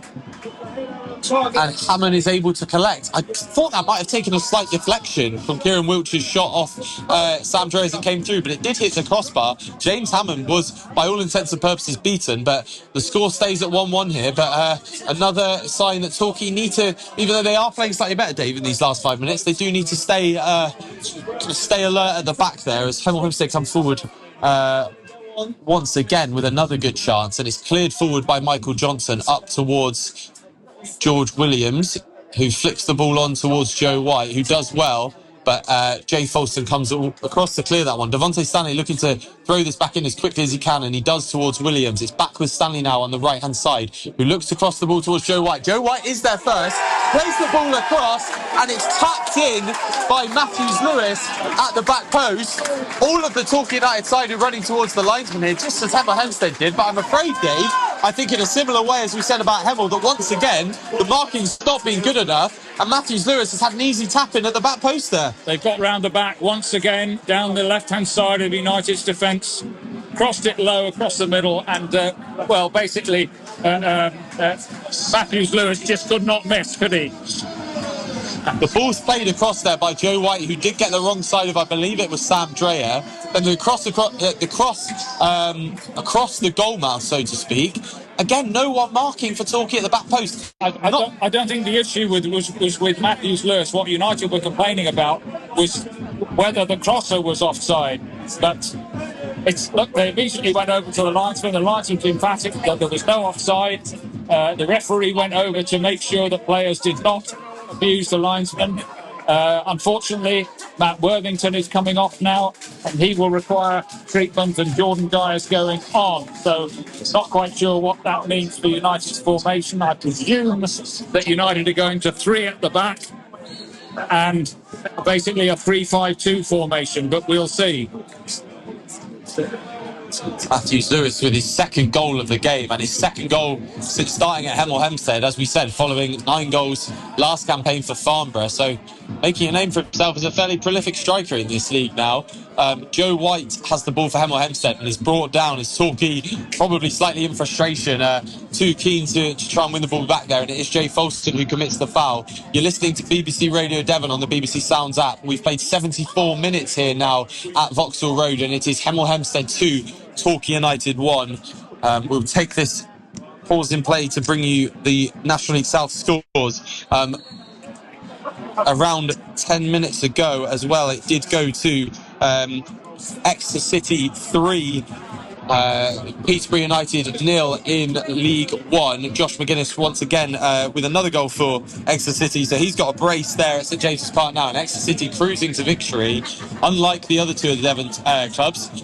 Plymouth Argyle convincingly beaten by Cardiff City in the 12:30 kickoff, and Torquay United trail Hemel Hempstead 2-1 here with 15 minutes to play as Aki Mpong battles with Dalrich and does well there. Aki Mpong's been impressive. Showed heart, hasn't he, since he's come on? He certainly has. United fans like the look of him, and you can see why. He's given it absolutely everything, and he always does, whether it's on the training ground or on match day. Can United pick themselves up from this second setback? They really should, with the conditions in their favour, have done better from 1-1. But Hayfield with a switch to Louis Dennis, who looks for Cody Cook. Cody Cook with the header. He's held off Ajayi well, but Cody Cook's header, frustratingly once again for United, goes over the bar. Picks up a really good position, but unfortunately wasn't able to direct that goalwards. Ajayi doing just enough to put him off, as Miller Matthews Lewis, the scorer of 2 goals, runs over for what appears to be an energy gel to keep him going for these final 15 minutes.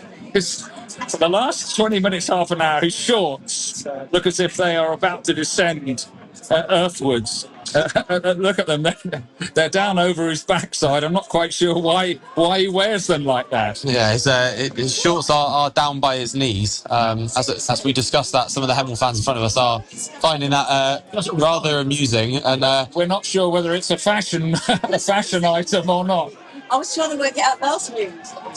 As Aki Mpong has the ball on the right-hand side, Hemel fans just informing me that this isn't a one-off for Miller Matthews Lewis, and this is a style choice that they've seen from him before. But if he keeps banging the goals in, then I'm sure the Hemel fans will not mind too much. As Josh Phillips has the ball on the left-hand side for United, but it's cut out by Kieran Wiltshire, who's only able to push that out for a Torquay United throw, and Jay Folston pushing him away from the ball there, trying to get the ball back in play as quickly as he can.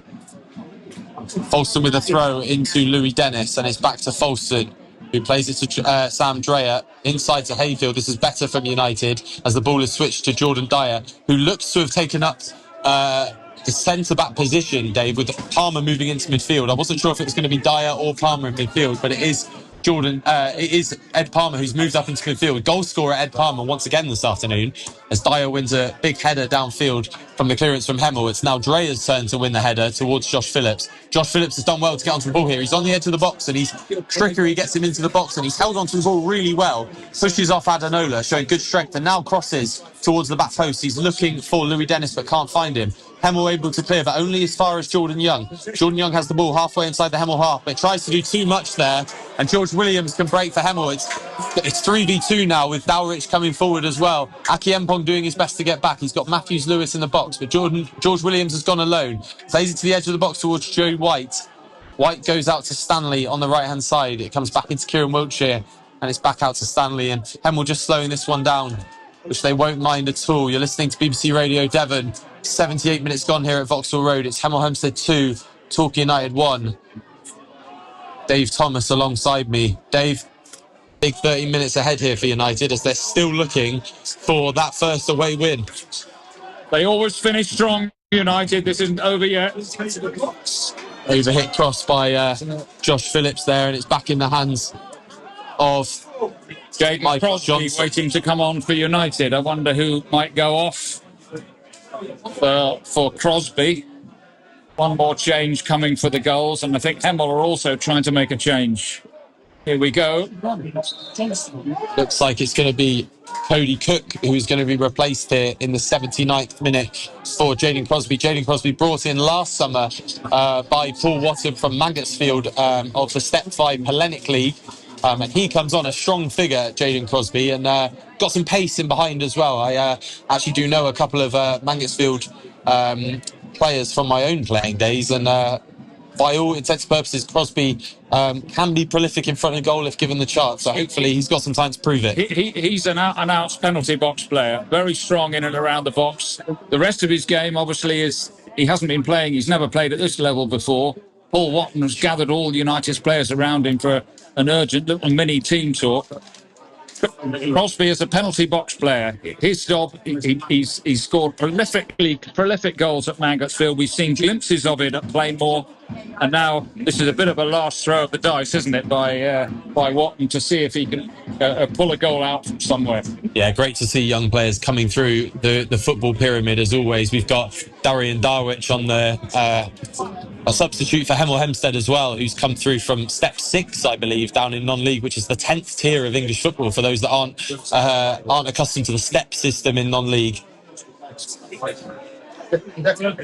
And there is going to be another substitute here. There's going to be a Hemel Hempstead. Williams for Achuba. It's going to be, as Dave just told us, Isaiah Noel Williams. One goal this season so far for Hemel Hempstead, coming on for Achuba, who has a really good game. Has had a really good game, in the middle of midfield for Hemel Hempstead. So presumably that'll be a straight swap. Isaiah Noel Williams is also able to play up front, but it seems like he'll be slotting into midfield. Another big physical presence for Hemel Hempstead, and he's got 10 minutes to try and see this game out for 3 points for the Tudors. There'll be another 3 points against United at Vauxhall Road for them, as they picked up 2 years ago, which was then followed on by a frantic 4-1 victory for United, which unfortunately wasn't enough for promotion, which has meant their return here this year, and at the moment are struggling slightly once again on the road. It hasn't been a great start to life on the road for Torquay this season. Once again, it's been something, Dave, that they've struggled with now for a number of years, picking up points away from home. Yeah, just on a bit of tactical information, Ed Palmer, what's his specialist position these days? Centre half, up front. He's actually playing in midfield now. United have shoved it. They haven't gone three at the back. There's still 4 at the back. Young moves it back here for United inside the Hemel half, and it's Young that's going to come forward. He's going to look for Josh Phillips on the left-hand side. Phillips on the edge of the Hempstead penalty area on the left-hand side. Bringing the ball back now. Again, no options. Palmer's screaming for it in the middle, but Josh Phillips has no way of getting it to him. He's now found Crosby. He's made a good run on the left-hand side and has held the ball up well. It's now back with Phillips. Phillips looking to cross towards Palmer. Cleared away by skipper Ajayi. Palmer does now have the ball in the box. It's with Aki Empong, and it's out towards Jordan Dyer, who shoots. But as you can probably hear from the Hemel fans around me, that's flown high and wide over the bar. A half chance there for Jordan Dyer. I mean, to be honest, can you blame him for shooting there? I think that's probably fair. I can't blame him for shooting, but that was a centre-half shot, not a centre-forwards, wasn't it? He leant back, never looked like keeping the ball down. And from the position he was in, he probably should have hit the target or gone close. But it's skied it badly. 885 in attendance here at Vauxhall Road this afternoon. You've got to say probably at least half of them Torquay United fans, and many more of you listening to us on the BBC Sounds app, so thank you as ever. And of course we'll be back with you for live coverage of Torquay United's trip to Hampton and Richmond on Tuesday night with Harry Salvage and Martin Britton, your commentary team for that one, as Torquay United play the ball forward once again, but it's cut out by Ajayi. Strong figure for Hemel Hempstead as always in the back line. Jordan Young takes the throw in quickly for United to Louis Dennis, and now back to Young, and the ball has gone out for a Torquay United corner, and with 83 minutes on the clock, you have to feel that they're going to throw everything at this corner now. Unclear if any Torquay United players are going to stay back. It looks like perhaps just Aki Empong, but all other of the 9 outfield players, Torquay 8, because Young's taking it, are in the box. Young with the outswinging corner towards the back post. It's Jordan Dyer with the header, but it's cleared away. And Joe White boots that high into the sky. Aki Empong does well to bring it down in the swirling wind and rain and plays it back towards James Hammond, who plays this one upfield. He's looking for Ed Palmer. Palmer with the flick on towards Crosby. Crosby flicks it on, but only as far as Adenola, who's played really well at left back for Hemel Hempstead this afternoon. All of Hemel Hempstead's players have played well, to be honest with you, and Aki Empong has the ball out to Sam Dreyer. It's another poor clearance from Sam Dreyer there, Dave. He hasn't had the best of afternoons, has he? Batman Dreyer once again with the header clear. Palmer's looking for it in midfield. He's clearly held back there by Adenola, but nothing given, and the ball is with Matthews Lewis on the left-hand side for Hemel, but the offside flag's up. Referee not keen to give these shirt pulls, is he, this afternoon, especially not on Palmer. I think you and I both spotted it. It wasn't the worst one we've seen all afternoon. It was just it was a tug, yes, you're right, but forgive the referee for not spotting that one. Couple of goals in the National League South, which we will talk to you about shortly as the ball comes forward once again towards Matthews Lewis. Scorer of both Hemel Hempstead's goals this afternoon. Cleared away by Kieran Wiltshire. Jordan Dyer does well, and Hammond is able to clear. Dyer looking a little bit out of breath there, perhaps a sign that fitness is still struggling with, and the offside flag is up on Louis Dennis. Gives us a chance to take you through those National League South scores. Before we do so, it's still 3-0 to Exeter City at home to Peterborough United in League 1. But then it's Tottenham 1, Eastbourne 1, Bath 1, Dorking 2, Chelmsford 2, Chesham 1, Dover 1, Maidenhead 2, Hampton and Richmond 2, Ebbsfleet 2, Hemel Hempstead 2, Torquay United 1, Hornchurch 2, Chippenham 0, Horsham 0, Salisbury 1, Slough 0, Enfield 1, Tunbridge 2, Farnborough 2, Weston-super-Mare 2, Dagenham and Redbridge 0, and Worthing 1, Maidstone 2. It's your National League South scores with 85 minutes on the clock. You're listening to BBC Radio Devon on the BBC Sounds app, following some slight technical difficulties in the first half, but hopefully we are coming through crystal clear now, despite the wind, rain and lack of signal here at Vauxhall Road. We got everything going against us, but hey, we're adaptable as always, and we will be hoping for a Torquay United equaliser at least in these final 5 minutes. It's a Hemel Hempstead change getting ready here. It's Hamza Semakula who looks set to come on for Hemel Hempstead, and that will be for George Williams, the experienced George Williams, who's played very well on that right-hand side for Hemel Hempstead. Hamza Semakula's played in a few positions for Hemel Hempstead this year, so you imagine that will probably be a straight swap. As you can probably hear from my microphone, George Williams getting a rightly so, getting a very good reception from the Hemel fans around him. Looks lively all afternoon. But here comes Torquay through Louis Dennis. It's cut out, but Dennis has done well to win it back. But he can only guide it out of play, and Adenola is going to take all the time in the world, Dave, to take this upfield. It's 4 minutes left, and we're almost in last half territory here. Yeah, it's the best part. I would think there's at least 4 or 5 minutes of stoppage time, so there's still probably 10 minutes to go here. I know it doesn't feel like that when the clock running down. We will, of course, have the roundup of all of this afternoon's football across the county, and any other sports taking place, including the cricket, which I think may have been rain affected, up until 6 o'clock with James Vickery on BBC Radio Devon. 3 minutes left of normal time here at Vauxhall Road, but as Dave Thomas has just said, we may be looking at 4 or 5 added on here. There's been a couple of little knocks. Matt Worthington's the most memorable, and did result in him going off, which has led to Ed Palmer slotting into midfield for United. That man, Ed Palmer, now on the ball and plays it across to Dan Hayfield. Hayfield with the ball out to Jordan Dyer. Jordan Dyer's going to look down the line here to Louis Dennis, who does well. Dennis on the ball now, but doesn't have a lot of options, but does manage to find Jordan Dyer. Dyer back to Hammond, and I think Hammond is only going to be able to go long here, which he does, but it's towards Dennis. Dennis with a little flick there. He's done well to Palmer, but it's cut out by Kieran Wiltshire. Aki Empong does well to get the wrong side of Adenola, and it's going to be a Torquay United kick, which I think Jordan Young is going to come across and take, and presumably age-old saying of get it to the big lads. In the mixer, please. Yeah.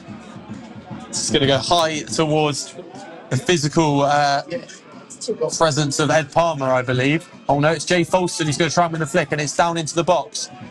Crosby on the edge of the box, but Devontae Stanley's done brilliantly there to get ahead of him, but it is now with Crosby. Crosby unable there to get control of the ball, much to the annoyance of Paul Watton. We're going to see another change here from Hemel Hempstead. This time it's Finley Wilkinson who is going to come on. The number 7 is up on the board as the replacement, but George Williams has just come off, so I think we're going to be waiting to see who is coming on here. Finley Wilkinson with a late consolation goal at Dagenham and Redbridge for Hemel Hempstead on Monday, and he has now come on for Hemel Hempstead for the goal scorer Miller Matthews Lewis, who makes way on the far side and applauds the fans, and also pulls his shorts up for about the first time this afternoon, which is good to see, as Folston sends the ball downfield.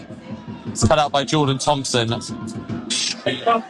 Palmer's header over the top, looks for Jordan Young. Jordan Young has got there first and heads just wide from my angle, Dave. I thought that might be going in. No, he definitely got there first. He should have done better, probably. He's not a great header of the ball, but he got big header forward, I think, by Ed Palmer again. In behind the defence. Jordan Young got in there, beat the keeper, got there first. The keeper's off his line, and I think both of us thought it's in. Not quite. Jordan Young's headed just wide. Well, yeah, that's sort of out of nothing. Ball was bobbling around in midfield. Palmer's headed the ball over the top. Jordan Young's got there just before. Very much out of nowhere. Beaten Michael Johnson in the Hemel goal to the ball. And it looked from my angle like that might be heading in. But unfortunately for United, they are still searching for an equaliser. Dan Hayfield and Sandrea surrounding the referee there, trying to argue that Michael Johnson was a bit late on Jordan Young. But referee Joe Woolmer once again waving this off. You'll be able to hear the applause behind me. That is for Miller Matthews Lewis, scorer of 2 goals for Hemel Hempstead this afternoon, following his transfer from Farnborough. 7 minutes. So we're going to have 7 added minutes here from... Yeah, I just thought as much. From Hemel, which Dave Thomas agrees with. The Hemel fans agree with less so. But we're going to have 7 added minutes here at the end of this game. An awful lot of stoppages, an awful lot of changes. The referee adds at least half a minute on to each one. And it's no great surprise, not to me anyway, that you've got 7 minutes of stoppage time. Can United make use of it, though? Torquay United looking to win the ball back here as it goes long from Hemel Hempstead. Jordan Dyer cuts it out, and it's now out for a Torquay United throw-in.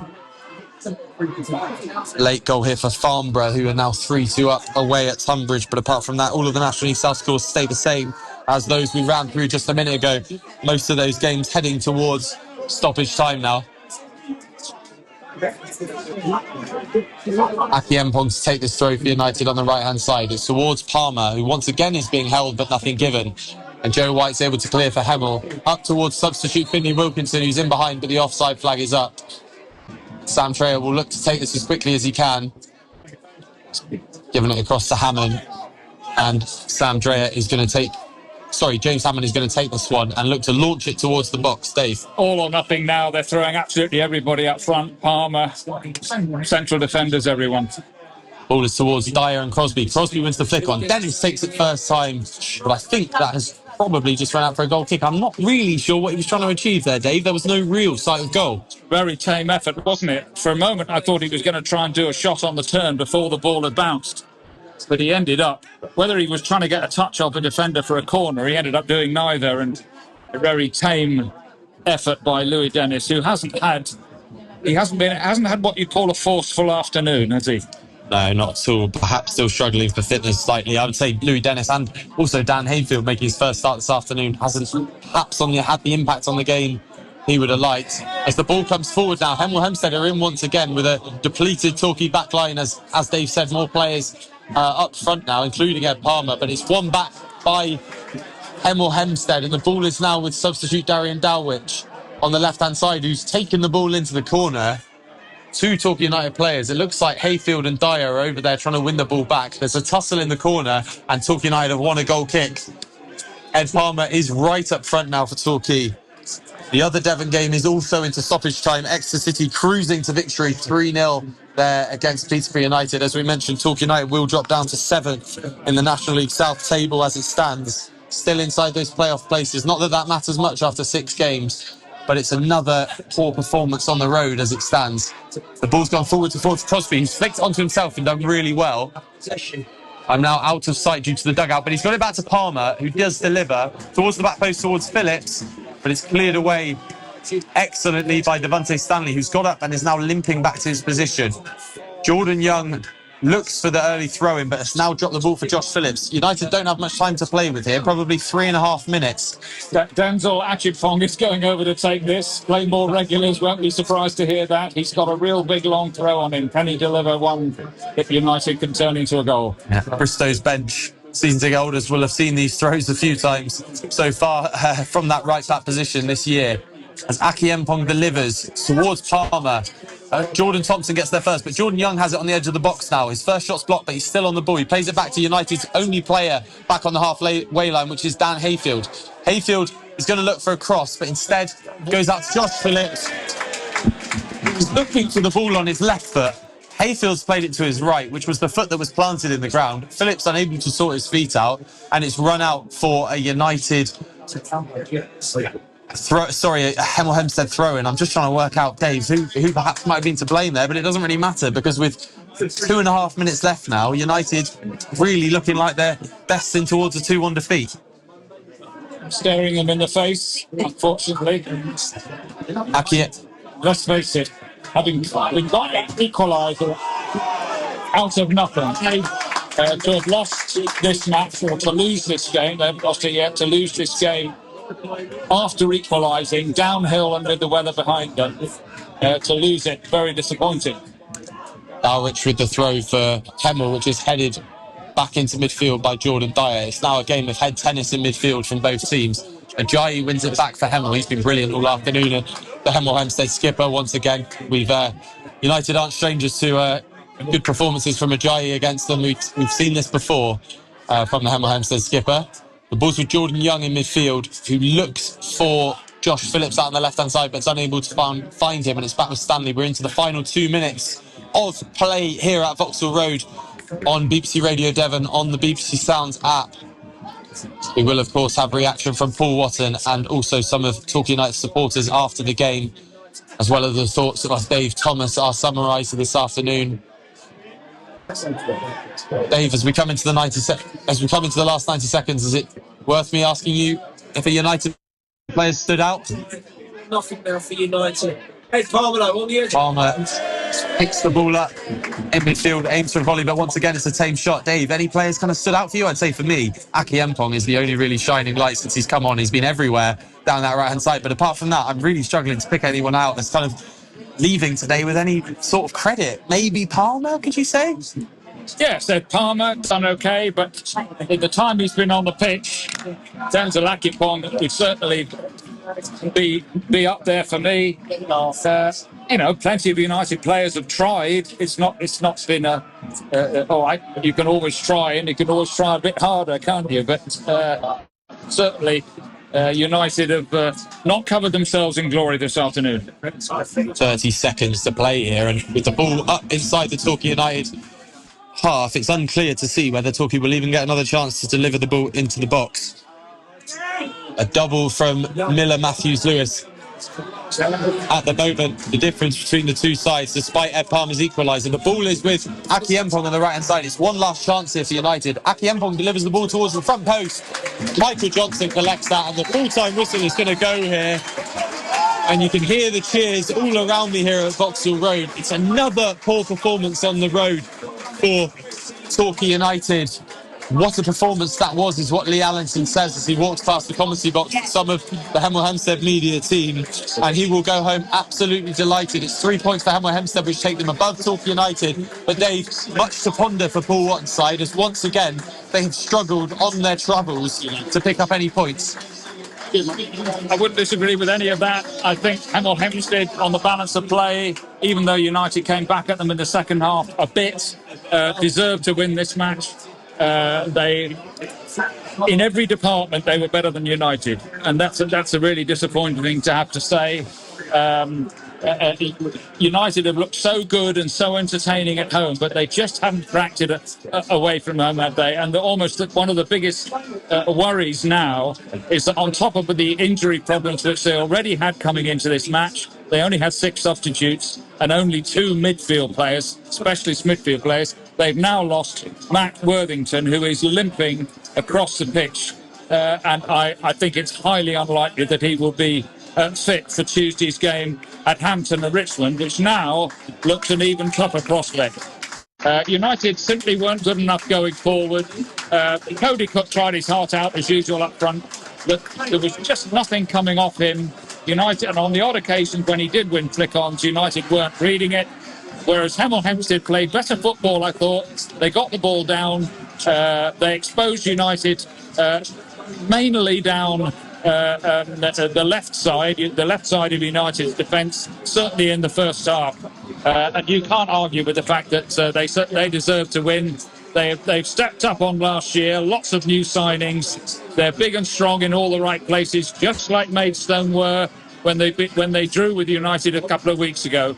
A lot for Paul to think about. Paul Watton to think about. He has problems. Of course he does, with all these injuries. But United have just got to grit their teeth and see what they can do at Hampton and Richmond on Tuesday night now. Yeah, I was just going to say that to you, Dave, just before we go back to the studio. I mean, what can Paul Watton do to lift his team here before what is going to be an even bigger game now on Tuesday night at Hampton and Richmond? I don't think it's a question of lifting them. I think, that there's nothing wrong really with the spirit in the team. They're just, they haven't got it right away from home.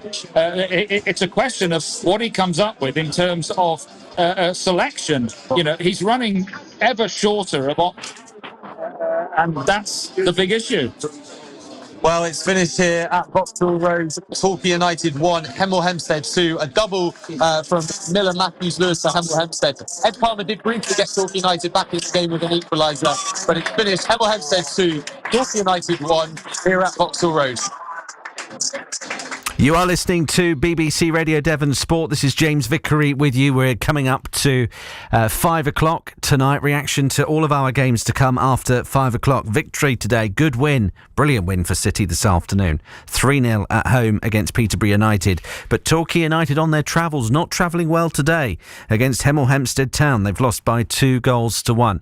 We'll be with our commentary teams up and down the country soon. Also reacting to Plymouth Argyle's 4-0 away defeat to Cardiff City today.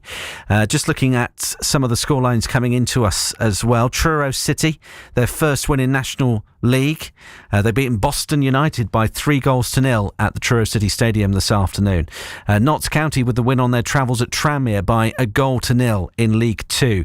Bournemouth have beaten Spurs 1-0 at the Tottenham Hotspur Stadium in North London. There's an away win as well for Luton, 3-0 at Burton Albion in League One today. No particular order that these are coming out in other than when the final whistles are going. Sunderland, a win for Sunderland today at the Stadium of Light against Brentford, 2-1. The final score there this afternoon. So some going towards the home side and away teams as well. But at the moment, Manchester United 2, Burnley 2, and what has not been a good week for the Red Devils. Dumped out of the EFL Cup at Grimsby. Brilliant performance by Grimsby, it has to be said. And now 2-2 against Burnley in that game there this afternoon. So full-time whistles going up and down the country this afternoon, but the local scores to tell you about, just to confirm in our 3 o'clock games: Exeter City 3, Peterborough United 0, Hemel Hempstead Town 2, Torquay United 1, Tiverton out of the FA Cup. They've been knocked out 4-3. What a game at Ladysmead today. That's twice in a week Taunton have beaten Tiverton, and earlier this afternoon Plymouth Argyle losing 4-0 away against Cardiff City. League 2 scoreline full time just in: MK Dons 0, Walsall 1. National League scores, both 0-0s. Final whistle blown at the same time. Braintree 0, Forest Green Rovers 0, Hartlepool 0, Boreham Wood 0.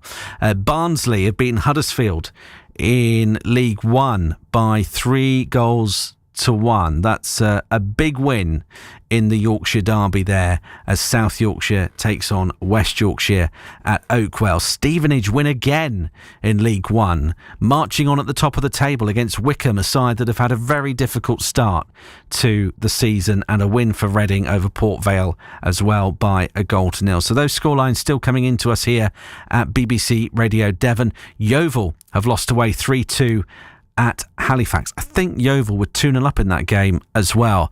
Of course, Mark Cooper sacked as Yeovil manager earlier on in the week after they threw away a 3-goal lead against Gateshead last Saturday afternoon. So that's what's been happening today. To tell you about that on BBC Radio Devon, and we'll be getting all of the local reaction for you next. What happens on my Sunday morning radio show? Well, it's just like a garden. We dig for intel on the best flowers, houseplants and veg. Harvest inspiration from the great and good. And of course, prune listeners' problems down to size. Oh, see there? That's not a cabbage patch. It's a humble braggage patch. Oh yeah, a place to swap pictures and stories of your gardening triumphs for a shout out on the wireless. Just look at the number and quality of it. You know, it's been a very good year. So join me, Toby Buckland, for a celebration of gardens, greenery and the great outdoors. Every Sunday, BBC Radio Devon from 10. BBC Radio Devon. Sport with James Vickery. It's 5 o'clock. It's Saturday the 30th of August. This is James Vickery with your sports headlines this afternoon on BBC Radio Devon. In League One, Exeter City enjoy a thumping win at home to bottom side Peterborough. City win the ball back on the edge of the box. It's Briley. He's got Rydell on the left-hand side. Left-footed ball in towards McGuinness. Another header! Another goal for City! Josh McGuinness for his second of the game! Into the bottom corner. Another perfect ball in. This time by Rydell. And City are making a mockery of this one. City 3, Peterborough 0. 8 goals at home in the last 3 games for City. Good return. The Grecians back in the wins after a disappointing weekend last time out. Plymouth Argyle in our lunchtime game, on the wrong end of a heavy defeat at the leaders Cardiff. A little bit wide, Argyle with some defending to do, but David's now cutting in on the right hand side, gets a shot away, and it's, well, goes into the back of the net. Ashby Hammond got hands to it, but it seemed to go through, and Davis makes it 4-0, completes Argyle's misery in the rain in South Wales. It is now Cardiff 4, Argyle 0. Reaction to both games to come soon on BBC Radio Devon. National League South, Torquay United's away day woes continue as they are beaten at Hemel Hempstead Town today. Back with Stanley now on the right-hand side, who looks to cross the ball towards Joe White. Joe White is there first, plays the ball across, and it's tapped in by Matthews-Lewis at the back post. All of the Torquay United side are running towards the linesman here, just as Hemel Hempstead did, but I'm afraid, Dave, I think in a similar way as we said about Hemel, that once again, the marking's not been good enough, and Matthews-Lewis has had an easy tap-in at the back post there. We'll have reaction as well from Vauxhall Road today to a disappointing away day for the Gulls. Tiverton Town, they're out of the FA Cup. They are beaten at home by West Country rivals Taunton. And there goes the full-time whistle, and Tiverton are out of the FA Cup after a 7-goal thriller here at Ladysmead against rivals Taunton Town. It's finished Tiverton 3, Taunton 4. Thank you to Matt Bamsey for that update. We'll have more from Matt later in the show in the next hour. BBC Radio Devon Sport. In the Premier League today, there are wins for Chelsea, Everton, Manchester